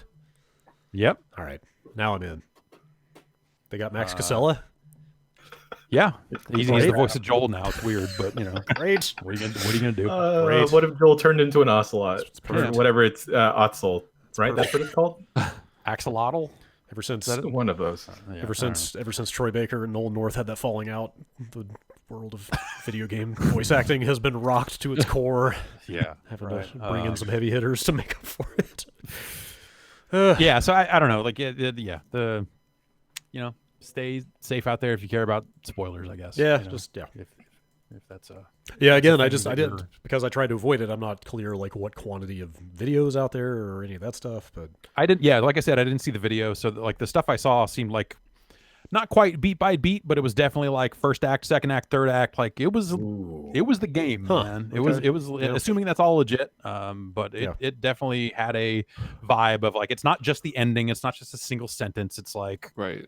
boom, boom, boom, boom, Plot boom. for plot. Yeah, but reduced down to the twists basically. sure, So it reads like a Vince Russo script or something. It's all Yeah. swerves, bro. But yeah, it's cool. Next story. Microsoft has registered the logo for the Xbox Series X, or let's say they registered a logo that says Series X, and I'm gonna assume they don't have any other products called that. yeah. So that's out there. But and is it? Do you think it's the actual? Because I feel like there's been cases where sometimes they will register the right to use stylized versions of those words and letters together, but not necessarily put the final logo in the filing. maybe I don't know. Maybe I guess this could be sort of a placeholder. It has definitely been floating around. Yeah, I assume it's. I assume that it's a logo they will use alongside the word Xbox because that's not part of the filing, right? No, it just says Series X. Just a Series X. It's So sure I assume it's like the Xbox in the current font, and then they will put this Series X thing on. Maybe. front of I the don't know. box It or looks so whatever. different stylistically from like all of the Xbox branding to date. It's Yeah. just black and Yeah. white. There's no green. It's there's, industrial like, as hell. Yeah, like, Yeah, it fits the like, I like wanna spray monolithic paint this nature of the on, console. like, crates and shit. Yeah. I want this on the bed of my truck. yeah, like I feel like I would see this on the side of a sports bottle or something. It's like an extreme sports brand or something. You know what? Yeah. It really looks like something out of Death Stranding to me. Yeah, I could see it. Or like, what if the Series X was just entirely made out of diamond plate? Okay. Yeah. There you go. All right. So, yeah, that's out there for whatever it's worth. That's all the console news I got this week, man. Just cut me some slack. Look, we know you people like the console news. We had to have something. Look, it does good traffic. Okay, now I can attach this to the Xbox Series X page. That's not gonna. No, I'm joking. I don't care. I don't actually care about that shit. Just to be clear, just to be abundantly clear. Let's see. Some news has been circulating in the tech press about Magic Leap, the makers of that like kind of vaunted augmented reality headset shit. The kind of I have one of those around. Yeah, right. Like I think we. Oh, the thing that got super hot. Yes. Like I think we did something Yeah. with it for the site, didn't we? The thing that We did, Chadley yes. wears. Yeah. Yeah. It's those like cyberpunk looking like AR goggle things. Right. Yes. Oh, we did it on a UPF. Yes. So, Yeah. so they put out a statement about like charting a new course forward and changes in their business plan and like making cuts to jobs. But then Bloomberg reported that the cuts were roughly half of their workforce at 1,000 jobs, and that they are moving away from their consumer product release plans and toward enterprise, toward corporate stuff. So. I don't know how much of this is public, but like for us, I feel like around the industry, like you heard so much like just kind of high concept shit about Magic Leap for so long, and like it says right here in this TechCrunch story that like they're valuated at like 10 billion right now. They've taken $2.5 billion in investment. There was just like so much chatter in the sort of business and development world about like, oh my god, like this thing's the real deal. This is gonna be the future. Like they were out there, they're the ones out there saying like, you know, hey, when we get this thing up and running the way we want it, no one in our company is gonna have a monitor, Right? Because they'll just sit at a desk and the monitor will be being blasted into their eyeballs. I had a friend who worked there who hated that idea. Yeah, well, I mean, if the tech's good enough, the tech's good enough. But what the creator, the Magic Leap 1 Creator Edition, was not good enough for that. Yeah. I got an email separately from Magic Leap this morning, just to add to their woes, I guess. Magic Leap has recently determined that in extremely isolated incidents, the battery contained in the light pack of the Magic Leap 1 Creator Edition and the Magic Leap 1, when plugged into a charger continuously for an extended period of time, may expand or swell. Oh, great. Oh. While it's attached to your face. Yeah, so they Oh wait, is that have, in the? Or no, that's in a hip pack, right? No, it's in the hip pack. Yeah, Okay. it's in a belt pack or wherever you put it. So right next to your crotch. Yeah, and then it has fans on it. And all sorts of stuff. So they're saying, hey, there's a firmware update out that introduces a battery saver mode when connected to a charger for extended periods of time. And let's see here, that will reduce to a lower state of charge, and that's the idea is that hopefully it won't make the battery blow up. Please examine the bottom of your light pack to determine if the black silicone cover shows any sign of the battery inside of the light pack swelling. If you detect swelling, please contact customer care for a replacement device free of charge. So yeah, like on top of like their other woes and the changes they've made to their business plan and all this other stuff, like they're also like, oh, we may have to replace a bunch of these for free because of this issue. I wonder. I mean, you know what that means? That means somebody there knows that you still have that thing. Oh yeah, because I had to sign up for like a user account or whatever. Okay. So it's Okay. basically Yeah, one of those user I know accounts. it's just an Yeah. automated thing, Yeah. but yeah, so it sounds like they will not be putting a commercial product for end users out on the market anymore. Well, they were, because they were putting like AT&T stores were supposed to be selling these things, but I don't know what you do with it unless you're a developer. Like the idea, like it was not an end user product, like at all. Like you could do a couple of things on it and go like, oh well, yeah, I mean I can play the couple of games that Weta thing was on it, and you're like, yeah, that looks okay. I don't know. Sure. I was more impressed with the HoloLens demos we got that one year, even though the the field of view on both devices was not good enough for like a full consumer release of AR. Yeah. So, yeah, I don't know. I'm not surprised, I guess I would say. Also, I didn't realize, according to this story, I guess they've just been trying to cast as wide a net as possible. They also are now trying to compete for military contracts. Sure. They're trying to provide AR to the Army. So I guess they're just trying to figure out anything to do with this. Yeah, I mean, you could... I feel like there's a lot of, like, well, whatever. I think they're doing this already. There's, like, the idea of sights on guns being cameras and being able to beam that camera feed into an eyepiece of sorts so you can hold a gun around a corner and still shoot accurately.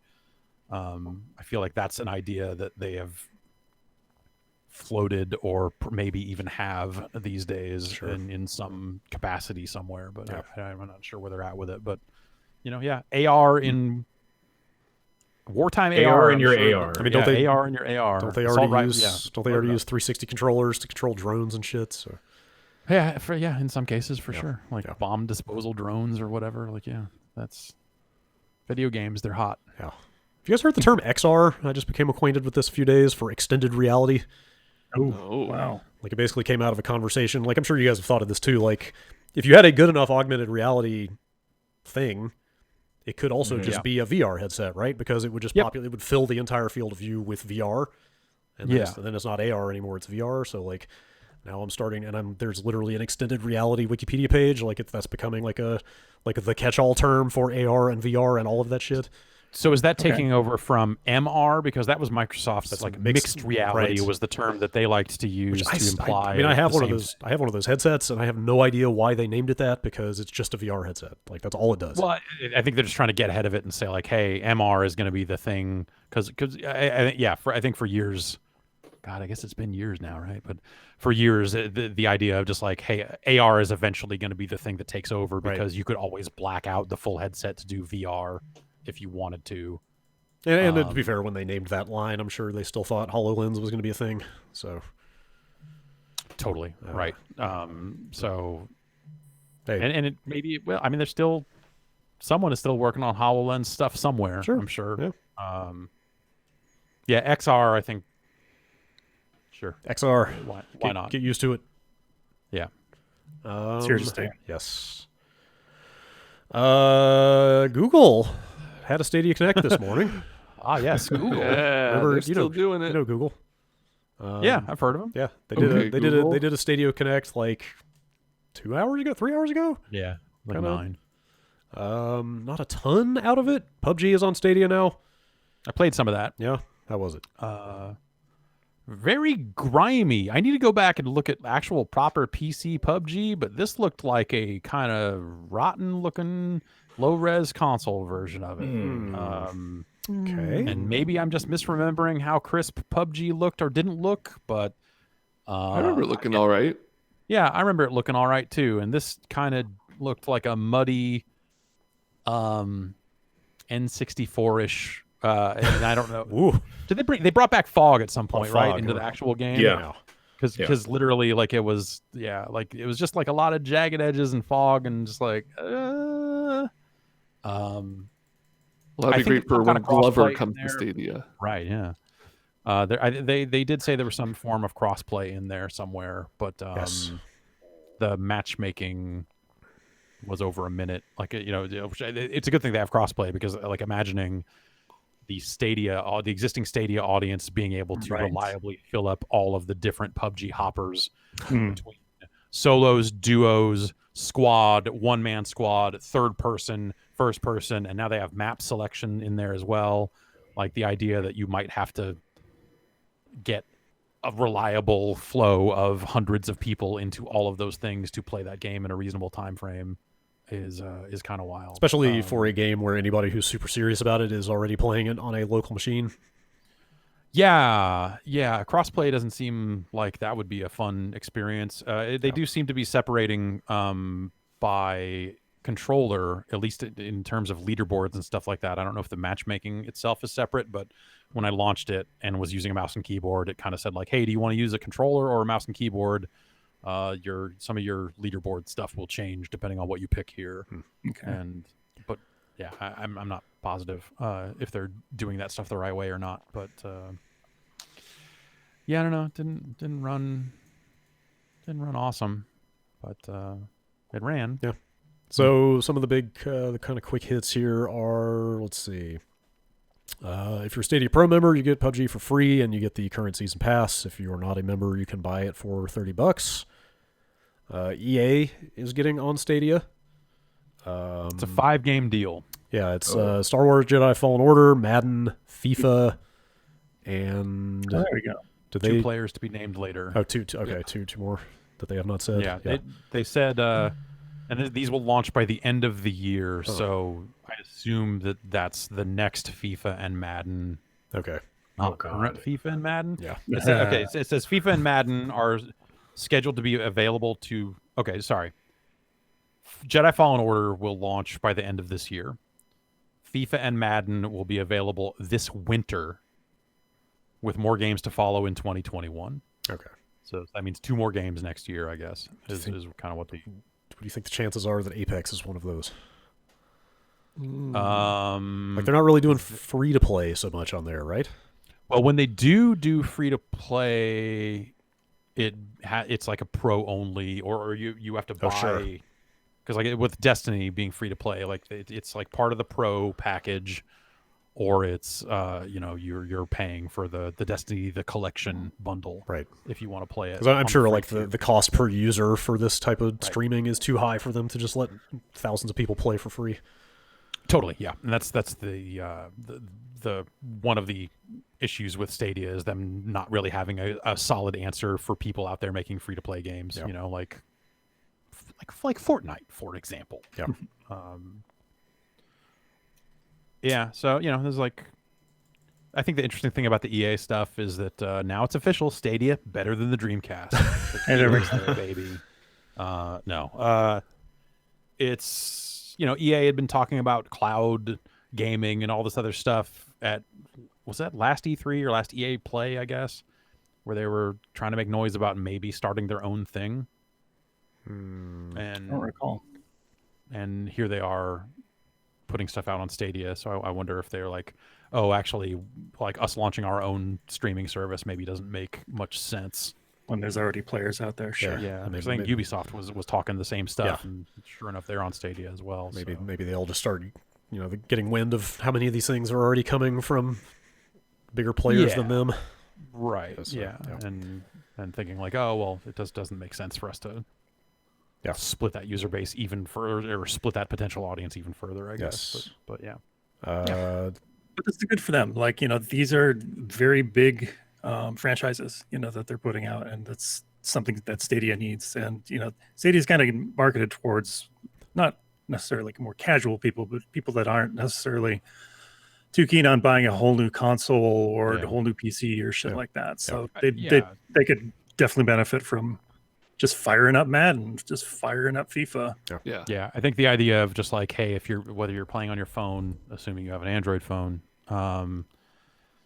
or wherever Stadia is available, and just being able to kind of quickly get into a game of Madden without having to make those investments, like that probably holds some appeal for like a larger, more mainstream audience. Yeah, being able to go over to your friend's place and be like, check it out, like I can play Madden right now on my phone, and so can you. Yeah, like it's real Madden. It's not phone Madden. It's Right. Yeah, like there are totally people that only buy a console to play Madden or only to play Grand Theft Auto or whatever, and like you could totally see it's like, oh, if I could just buy that in a web browser and play it on my TV on this built-in app, like sure. Business Save is buying a Stadia as we speak. Maybe so. Maze Stadia Pro games are Zombie Army 4 Dead War, Steam World Heist, and the Turing Test. Also, Thumper will be leaving Stadia Pro in like 3 days. And then they announced something called Creta, which I didn't see the footage, but this Verge story describes it as a collaborative game creation and sharing platform powered by Unreal Editor 4. That's where you want to go to share stuff. Almost sounds like There's a Dreams like kind of thing. huge player base, right? Yeah, it's where the player base is. It's where the player base Yes. lives. You Yeah. know, So It's where gamers go to know.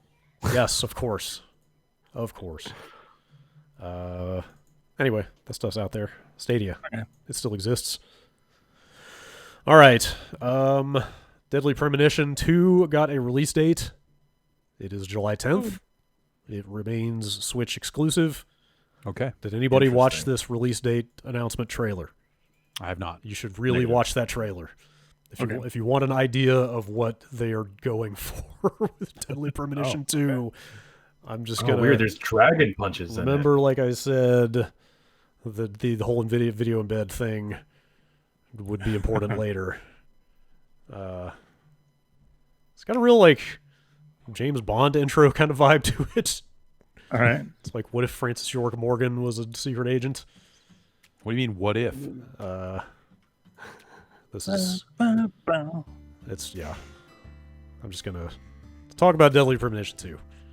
I'm excited about this. I think The Good Life was a good showing that he can still bring it. This is like a true detective type of intro, almost. Kinda. Sure. It goes places. It's like Yeah. the intro to Mad Men. Just like. All right. It's smoky. There's some trees. It looks kind of spooky. Have they talked at all? Is this another open world game? I don't know that they've shown a whole lot of this. Because I kind of hope. I don't know. It's hard to have any expectations or to like. I just kind of want to be along for whatever it is. But then I remember driving around in that open world being one of the worst feeling open worlds I've ever played since maybe like No More Heroes. I mean, it's kind of a bad game, right? I mean, Yeah, Deadly it's a Premonition bad- Is it's cool, kind of bad, it's great, very it's charming. kind of a bad game, in a mechanical sense, in a very real way. That game is not good, except it's also great. I assume it happened. I must have looked away at the moment when the lady in the the weed leaf panties was dancing in the intro. It's just a Are those the red seeds? sweary has done it again. I just still don't know what it is exactly. I He think. does. He does. He's the only one. It's true. Does he? Yeah, he's got a vision. And he- Yeah. he- Can you imagine a sweary cinematic universe? I mean, It is. yeah, like Yeah. Forrest Kaysen is Forrest fan- Kaysen's in like all those games. It's those games are loosely connected in some strange way. Like it's And this is a prequel, right? Or it's like a prequel both. and a sequel. Yeah. All Takes right, place in great. multiple time Of course. periods. There's, Wait, yes, is this just Fire Walk with Me then? Yes. probably. Oh, wow. Sure, this will be very, God, very polarizing if that's the case. Series coming to Showtime later. Then. Yes. All right, last story. I have never heard of the company Ziggurat Interactive, but apparently they now own a large portion of the 3DO catalog, yeah. which you know, Did they find it? Did they like stub their toe? yeah, on they it were and they it's were like, they were oh. dumpster diving behind the Cliff Bar factory. Actually, just, Oh, libraries were closed. there's this binder of documents. I guess we own Killing Time now, and Uprising Join or Die, and Uprising 2 Lead and Destroy. Sure. Damn. Ziggurat seems like to be a company. Ziggurat seems like the company that now owns or published. I don't know if they originally published or if they just acquire stuff, but if you go to their website, Yes, they I- seem to own all of the games that you would expect to see at a Walmart. Absolutely. That's kind of why I brought this up, because they've got like Central Intelligence, Marco Polo, Fields of Glory, which appears to be a Revolutionary War game.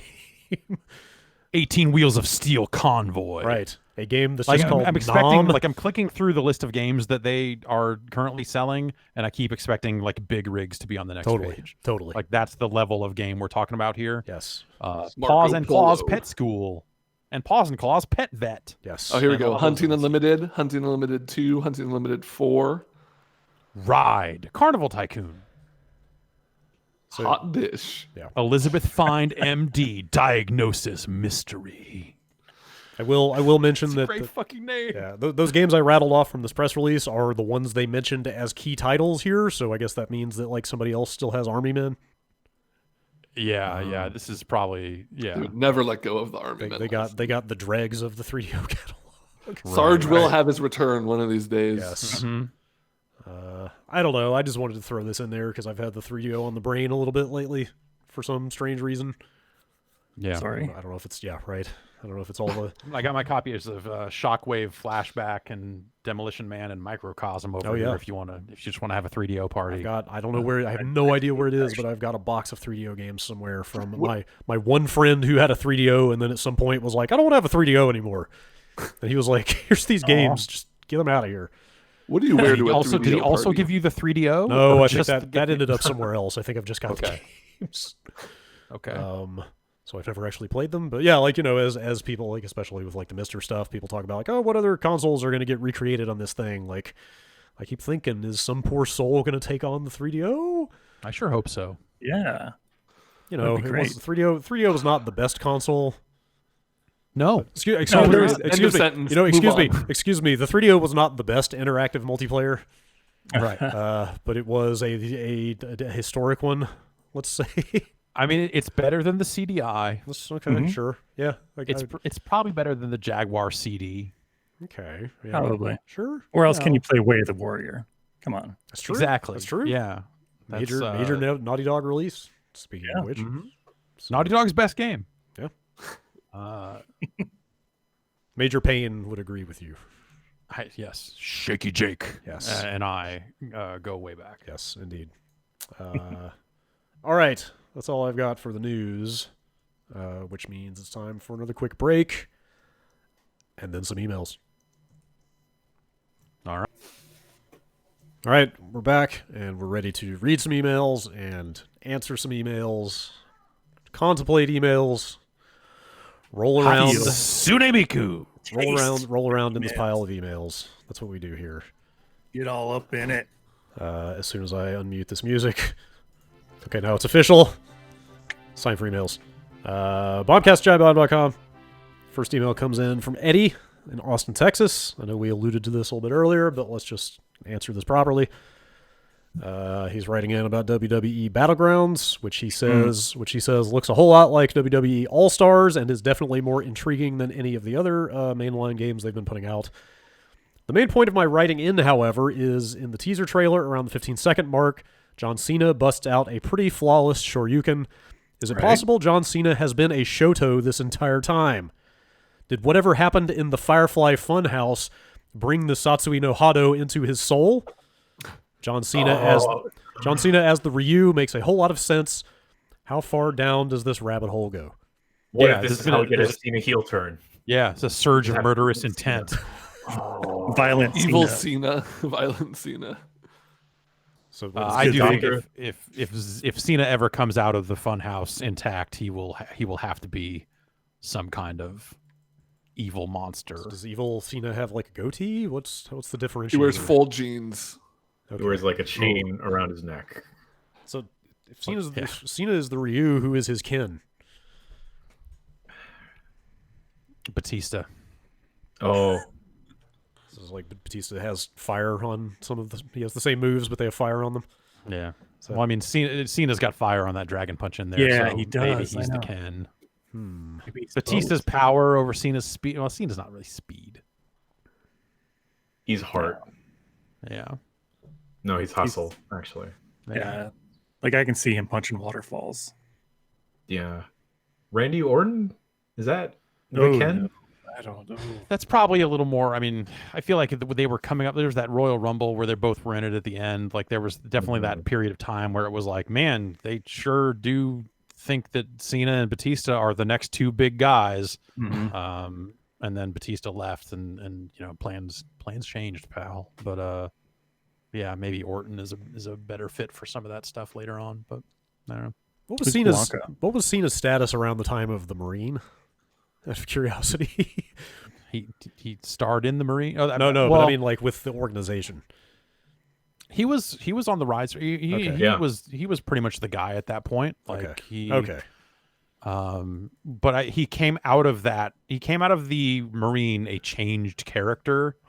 He started Where- saluting We a all did. lot. America came out of America the Marine did change. also. But yes, like in the run up to the release of the film, he started saluting on his way to the ring. He had dog tags. He was kissing the dog tag, like whatever, Okay. like a much more jingoistic slant on the Cena character, Sure. as opposed to like the Doctor of Thugonomics and like dumb fucking freestyle battle raps or whatever.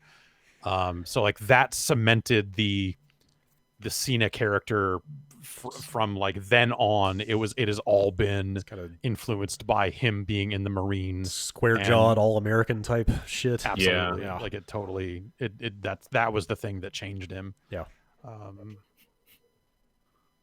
And They the should have loss. reenacted scenes from the Marine in that match in the Firefly Funhouse. Yeah, Jeff, what's your favorite scene from the Marine?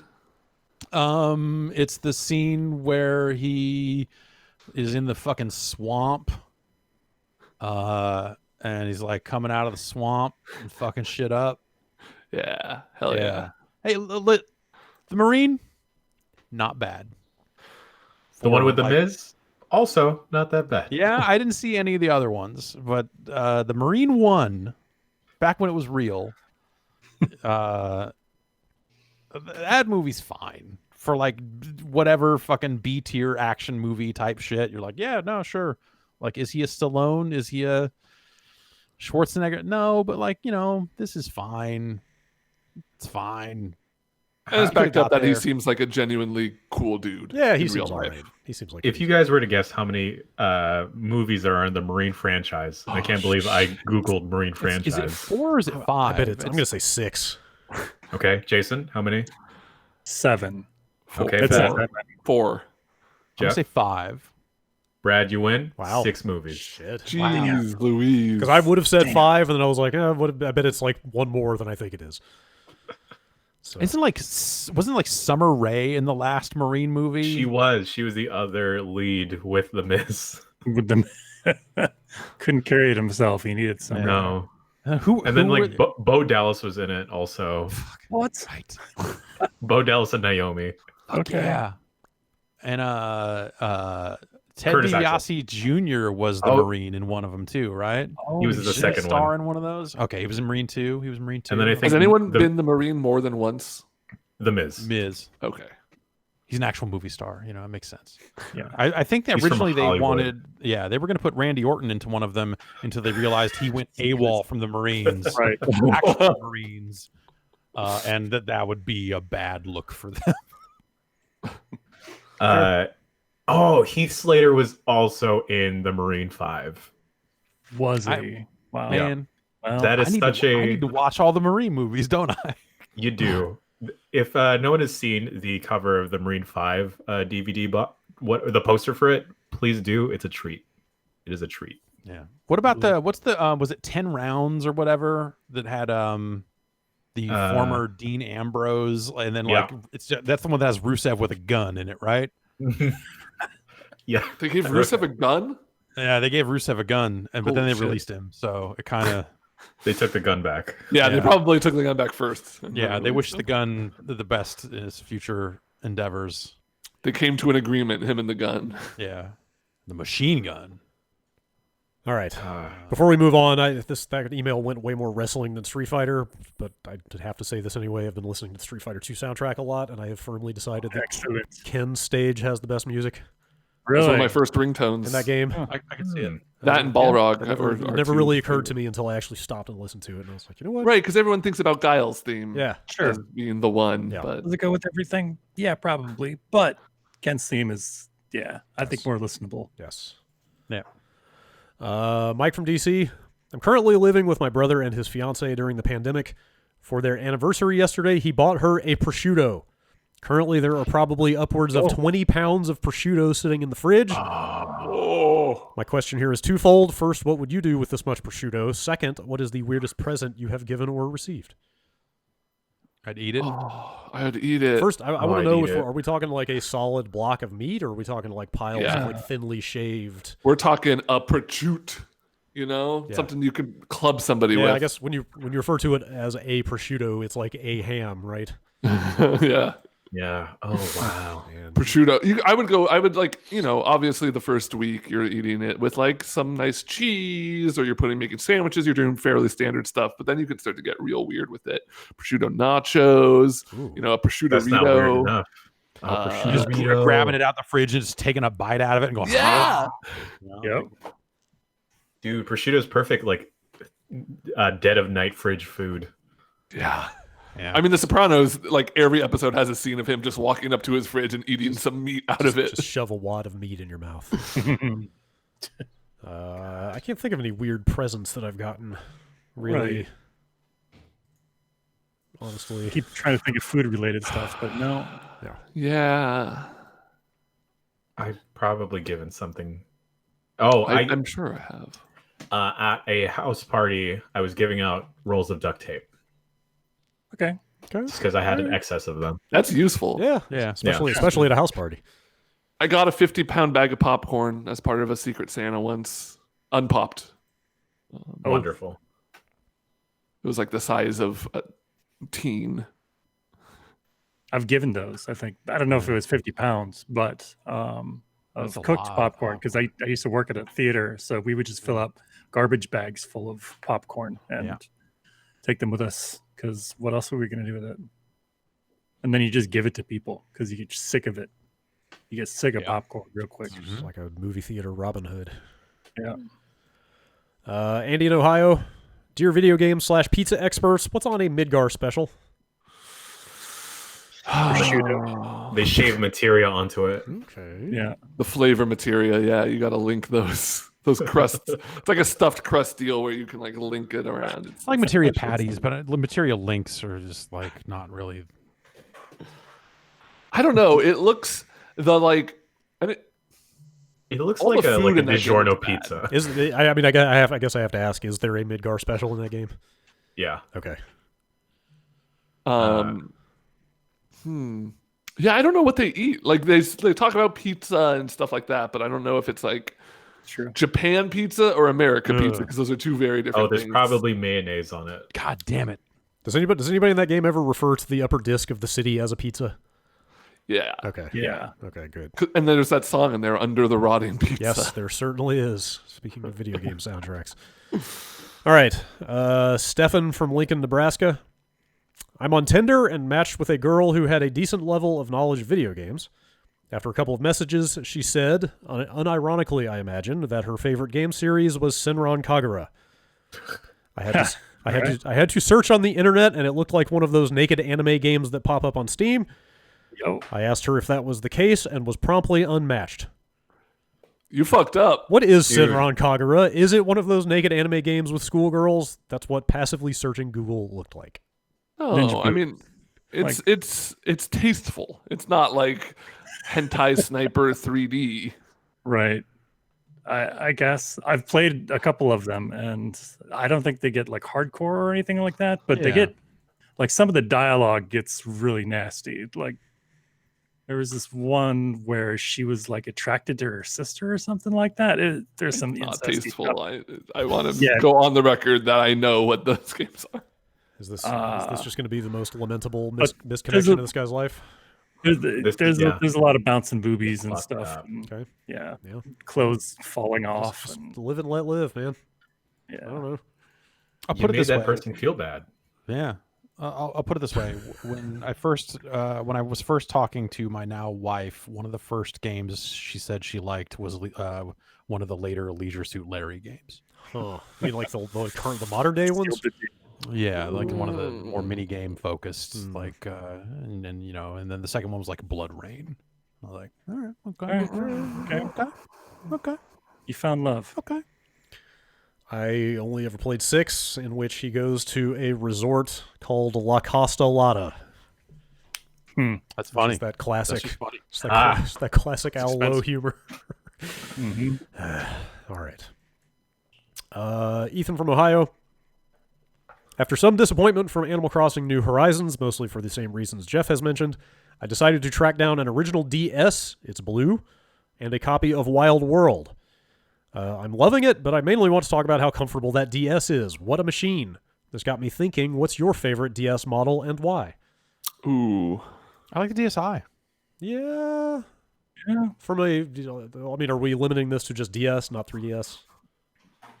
I would give both. Like the DSi is definitely like the most capable. I got a soft spot for the DS Lite. Yeah. Yeah. I don't know Yeah. why. Like in terms of Just their slides in a pocket so yeah, well. like the Track changes and all. I think the industrial design on the DS Lite is one of the best things Nintendo has ever done. Out of all of them, I probably played the most of the original, like, big honkin' DS, and I didn't hate that. I thought that one was pretty good. Yeah. That looked like it could break your wrists. Yeah. When I go back and look at the original DS now, it looks like the debug version of the DS. It looks like the thing that never made it out of like Nintendo's R&D labs. But I think for 3DS, I ended up liking the new 3DS that was like the one they did like the Mario stamped version of and all that. That was like not the super huge like XL one, but like the kind of more compact. Like it just had a nice hand feel, I guess. Yeah. And then they did those other ones after that. They were like the flimsier 2DS. Like they still folded, but it was like that thing felt flimsy in a weird way. But yeah, they did so many good sweet spots. so many revisions of the 3DS that I just lost track at some point. Anonymous from Wisconsin. Back when I was a shitty preteen, I used to engage in scamming in World of Warcraft. I sold fake mount cards from the trading card game and then laundered my stolen riches in-game so I couldn't be traced by the GMs. Jeez. My reign of terror was put to an end when a group of scam hunters who called themselves the Jackals, led by a self-proclaimed, quote, ex-Marine, doxed me and threatened to tell my parents what I had been doing. Rather than suffer any sort of real-world consequences, I returned my stolen riches and set aside my virtual outlaw days for good. So my question is, what video game crimes have you taken part in, virtual or otherwise? Signed, Steve Bannon. Signed AI Jay-Z voice. Some assholes stole all of my gear in Neopets, and it made me cry that day. It's terrible. And then I never wanted to play the game again. You learned a harsh lesson about life that day. Yes, I did. Never trust people who play Neopets. Yes. I think there's definitely some. I didn't. We talked about this a little bit on the site last week, but some PSO item trading chicanery. Sure. I didn't do a ton of it because I think I eventually felt bad about it, and B, you could use a Game Shark to just give yourself any item in that game anyway after a certain point. So, but people trading items in PSO, like it was just drop shit on the ground and then pick up shit on the ground. So you would do it across the lobby and then run and switch. That way you would make sure people dropped the stuff. And so if you drop it too close to them, they might just pick it up and not drop anything and quit. So then people are like, well, we need to get far apart so I can make sure you dropped something, and then you're walking away from it so that I can go get it. And then you would just drop a shit item because you couldn't see what the item was until you were hovering over it. And so then the other player would run over, steal your item, and disconnect. I had that done to me a couple of times, so I did it a couple of times. And son of a bitch. I'm going to say 0 karma on that one.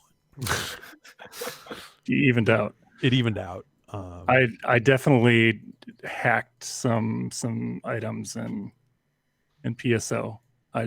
It's the first time I've ever admitted this to anybody, but I'm going to call the Marines, Jason. Yeah, the Jackals. I definitely crashed PSO. Oh, really? I didn't like BSOD anyone, but well, it's because you could. So there was one of the Game Shark codes let you cast spells in the lobby. Yeah. And generally that was fine, but I think if you used like a Star Mist, was it Star Mist in PSO? Anyway, I don't think so. It was like whatever atomizer that would heal the entire team. That if you used that one, it would fucking crash the block. And so a couple of times I definitely was just like, all these people here, lobby soccer, whatever the hell they're doing, standing around, check this shit out. Boom. And the whole screen just goes black. Like, oh God, this is terrible. But yeah, I definitely, like, towards the end of that, I hacked a ton of PSO items. Like, it was like, okay, give me the best spread needle I could get. Give me like the best 4-slot armor I could get and all that shit. Yeah, it was fun. After a while, because you've put hundreds of hours into the game, and Right, yeah. you've never seen like a fucking spread needle legit drop. Yeah, Totally. What else Like, do you do at right, that point but break the game? Exactly. Or what was it? The heavens? What was that? There was an item that did the different amounts ray. of damage based on time. So it was like Swatch internet time was determining how much damage a weapon did. It was a ray of something. I think. Yeah. Well, shit, now I don't know what to do because I have both an email about Phantasy Star and an email about Swatch internet time queued up. Okay. It's the same thing. They're all the same. We did them at the same time. How about... Let's do the Swatch one first. Okay. Joe from South Bend, Indiana. I have convinced 2 of my friends of the merits of Swatch internet time over the standard 24-hour clock. Clearly, I have the seeds of revolution on my hands. What do I do next? They just wanted you to stop talking about Swatch internet time. They don't. The revolution will happen one beat at a time. Yeah, exactly. Swatch internet type beat. Let's see, if I was wearing my Apple Watch, I could tell you what Swatch internet time was because I have it on my face. That's one of the things on my. Oh, it watch seems like a face. really useful thing to switch to if you have to go get something else and not one of the 15 devices that has the real time on it all around us. Well, I could see if I could hack Windows to start displaying Swatch internet time instead of time. But I shouldn't even get into it. I came across somebody recently advocating for you to install actual NTP in Windows because the Windows time server is not accurate enough. I mean, sure, you could do a lot of things, but also who cares? Yeah. Like, all right. yeah. Now on to the Phantasy Star email. Chris from Cambridge, Massachusetts.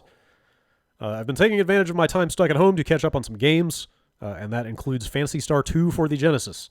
Yeah. While playing it for the first time, I realized that there is a major plot point that seemed oddly familiar.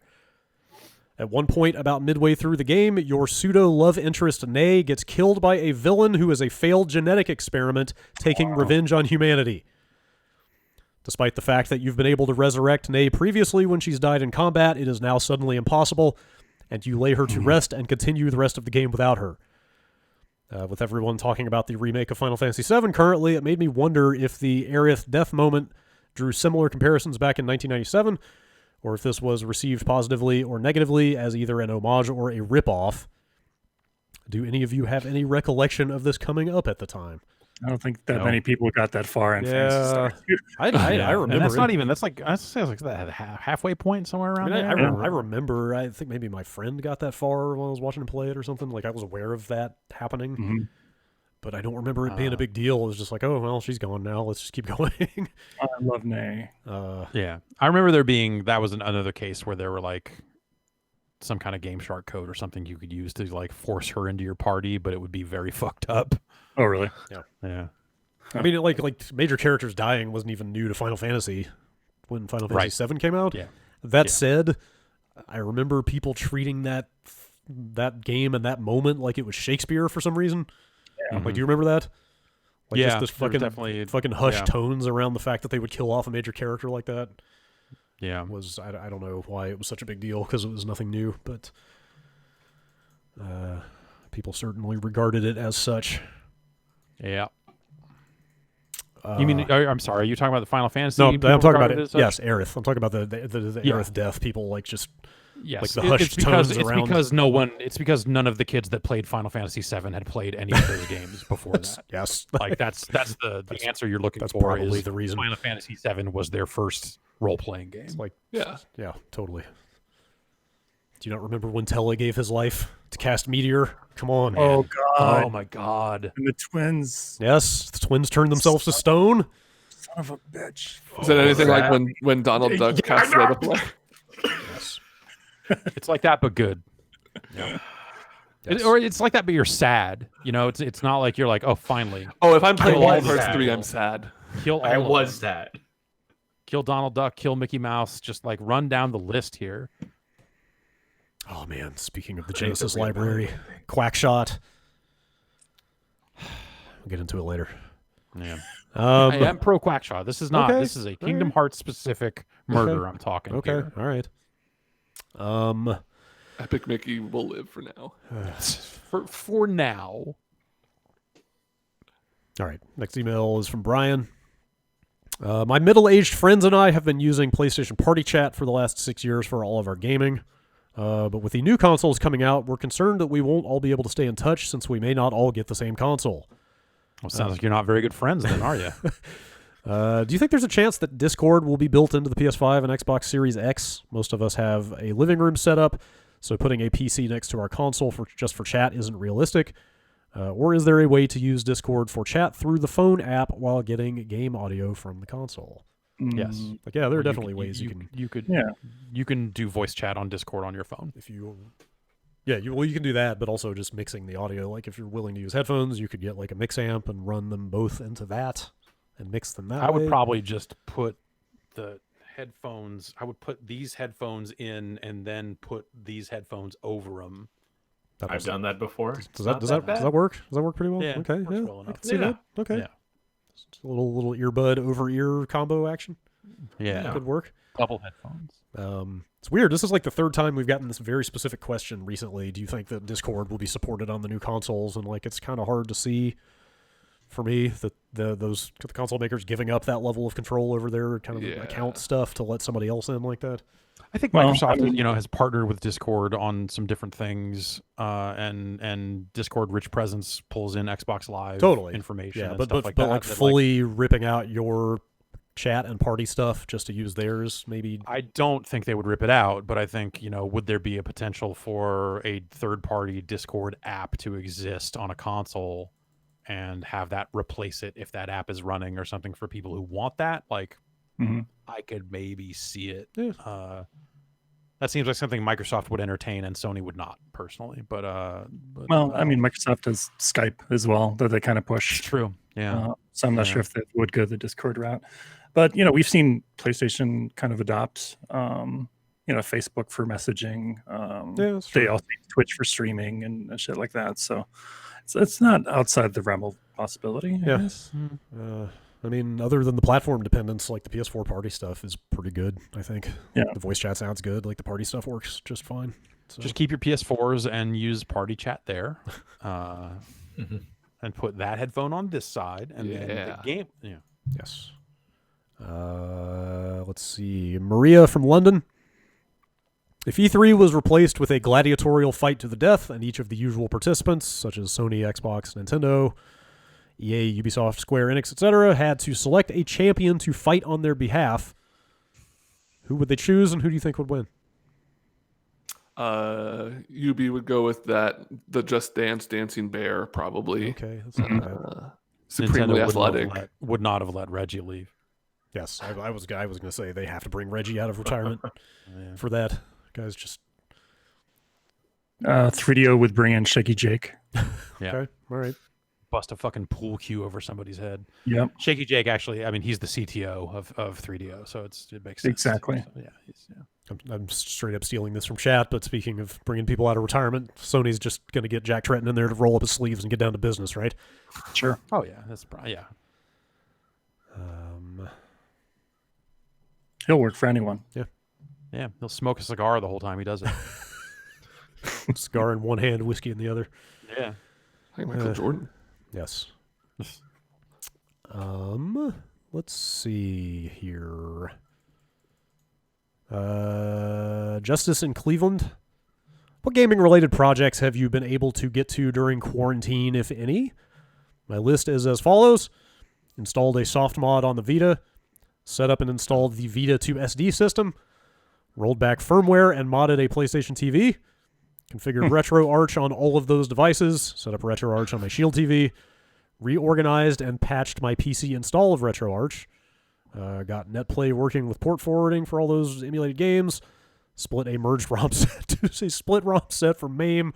He's got like 4 more here. That includes fan translation patches for Saturn games. Some other MAME stuff. Added the Vita remaster voices and character portraits to the PC versions of the Legend of Heroes series. Oh, good. What's left to do now? Do I just play the games? No, of course not. That's No. ridiculous. Then you find something else to mod. You don't. The point of doing these things is not to actually play the games. Yeah, no. It's silly. Yes. That's silly. Yeah, y'all futzing with any DIY game type stuff? Shit, man. Yeah. Come on.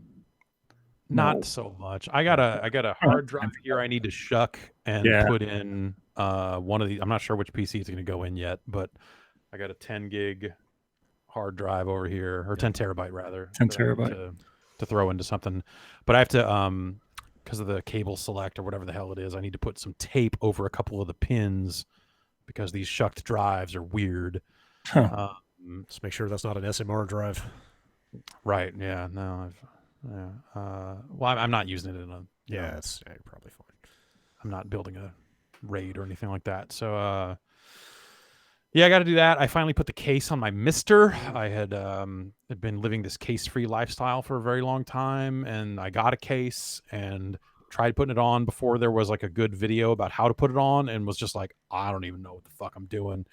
And was like, man, this case isn't going to work. And then the tutorial video was posted. I was like, oh, I need to do, it's all upside down.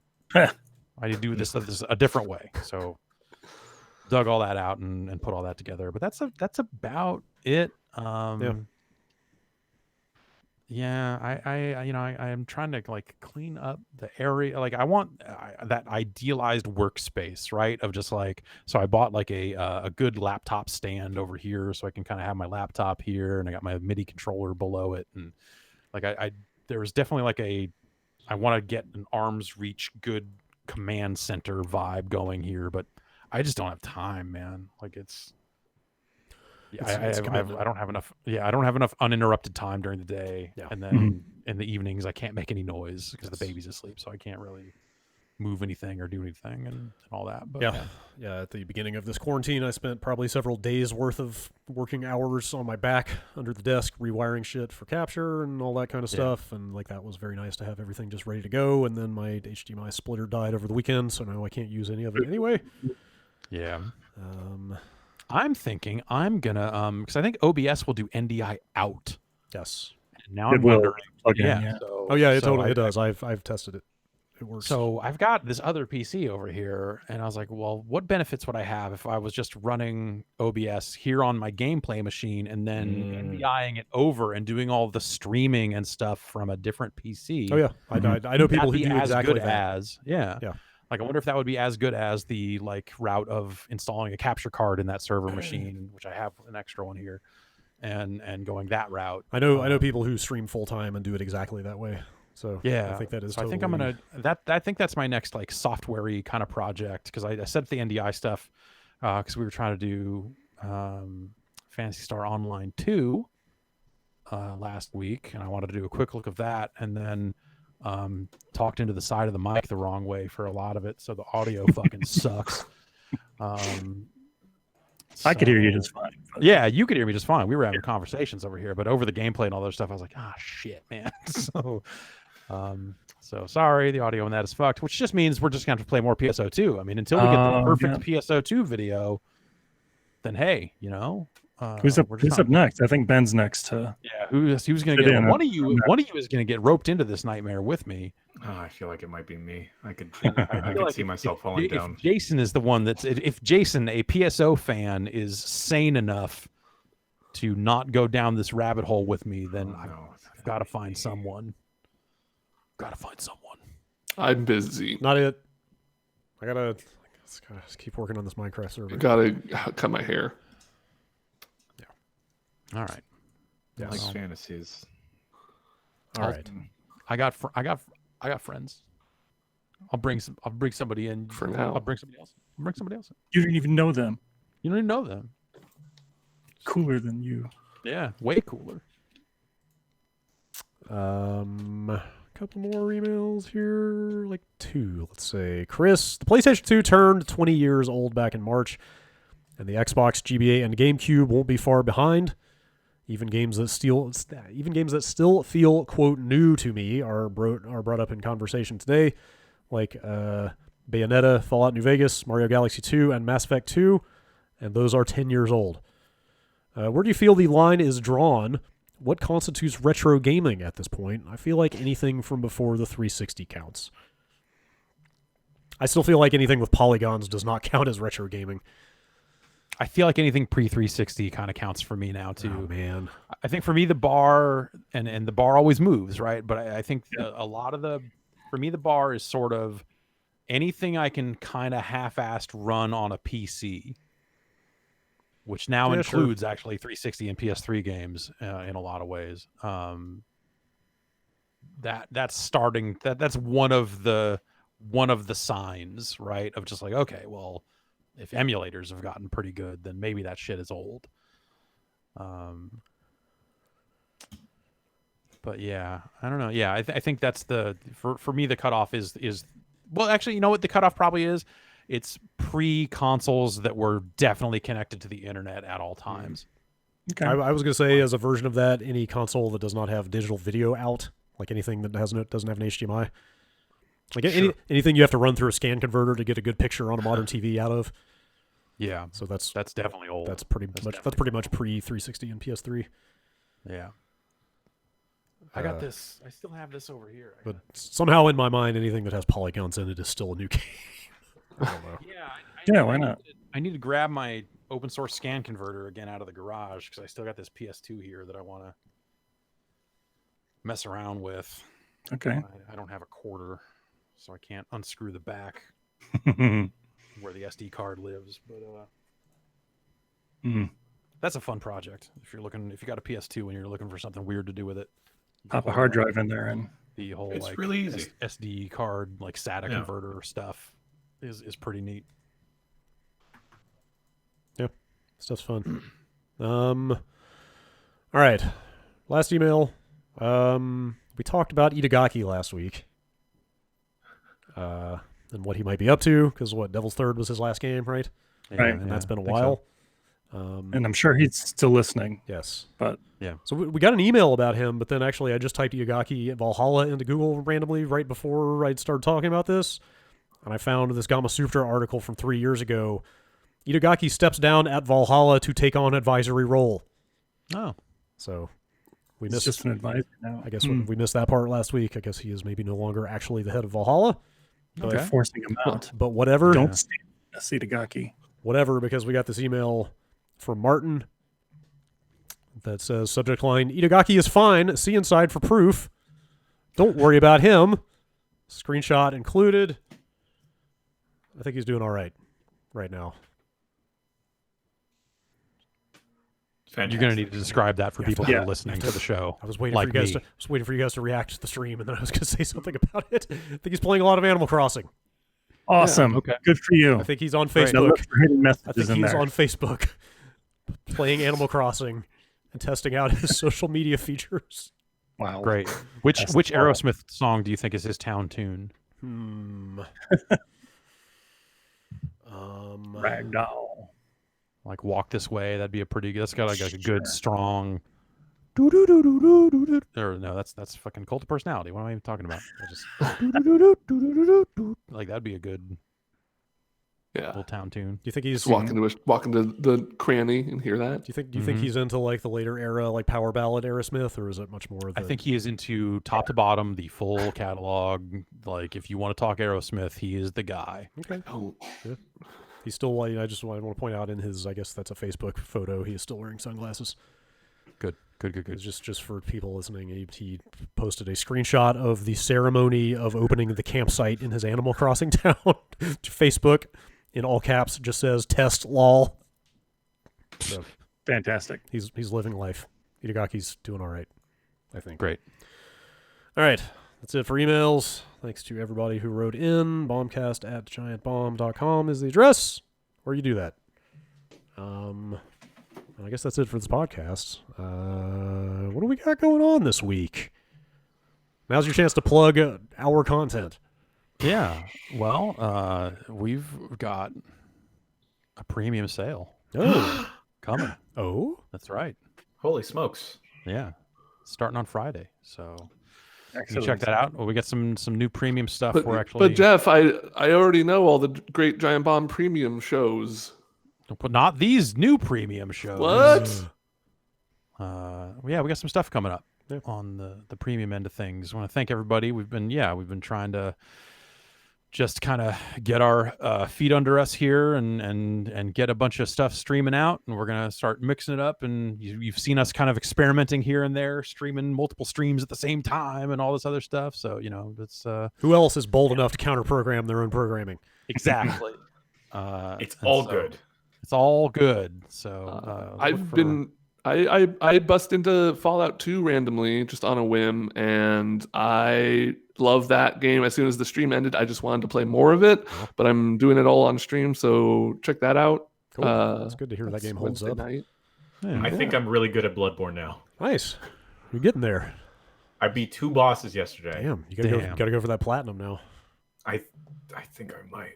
I think Vinny and I hopefully will be getting back to Astroneer tomorrow. That game is a totally different game in multiplayer, and it is fucking crazy. The game's crazy. We've seen some shit in that game that I did not know about. Nice. Those streams have been a lot of fun. I very much want to stream from my garage. I want to start digging through some of the crates. I got a bunch of T-shirts and just weird stuff that I need to sort through out there, and thought I would show it off for people because I've got just a bunch of strange video game memorabilia out there. But I haven't worked through the logistics of like, what camera will I use? Will I use an iPhone and the Twitch app, or will I bring my laptop out there? Or I'm not 100% sure how I'm going to actually do it. You could bring use your phone as a source in OBS, and then spit that NDI from your laptop into a other computer, and then that's the stream. Just plug in a But you'd 100 have foot Ethernet cable. That's it. Yeah. That's what you need. Yeah. I'm really long resisting the urge to go in the bedroom and grab the garbage bag full of old video game T-shirts in there and just dump it out on the stream. Yeah. I know there is an original Final Fantasy VII pre-order T-shirt from Electronics Boutique from 1997 in there. Very nice. Ooh. There is a Half-Life 1 T-shirt in there from also pre-ordering probably that game. There's a lot of Yeah, I've got there's a bunch of really weird stuff out there. My plush Bubsy is out there. Hold You're it gonna need to down. save that. plush bugs. Yeah. Yeah, that's Yeah, double. That's double premium content. Mhm. That is after hours premium content. Right. Yeah. The plush Bubsy is only That's some after dark type that's shit right Giant there. Bomb at night. Yeah. Yeah. Anyway, yeah. So I want to get out there, but I gotta figure out how that's gonna work. Yeah. So and I have not had time to go out there and do any kind of test runs or anything like that. But I'm hoping to just get out there and make something happen. cool. So, Yeah, we'll see. we'll be experimenting with all kinds of premium stuff here soon. So Yeah, keep and your with eyes peeled. the month formerly known as the month E3 takes place coming up, I still think it's going to be a good time for us to kind of go back and watch some of the press conferences of E3's past. That was the plan before we did all this, was to like, well, E3's coming up, we need to get back into some E3 press conferences and whatnot. So, yeah, we gotta watch some of them. Yes, there'll be all kinds of I need stuff to rewind those. popping off. Yeah, how are you You gonna? just drag the bar, drag the dot back to the left hand of the bar to rewind. Oh, You're gonna rewind that remotely. But wash your hands before and after you drag it. Yeah. The tape deck Be kind. doesn't have internet support. What are we gonna do? Yeah. drag to the left. Yeah, Yeah. that's right. That's right. All right. Yeah. Be deft. Drag to the left. How's that? Is that No. no? Put it on a shirt, baby. That's right. Yeah. Be good. Drag it. It's all good. In the hood. That's I don't. the same word. All right. You're gonna have a fright if you drag to the right. Okay. We have to stop this. All right. Thanks everybody for listening. Premium sale on Friday. Look for some more stuff later in the week. We'll see you next week. Bye.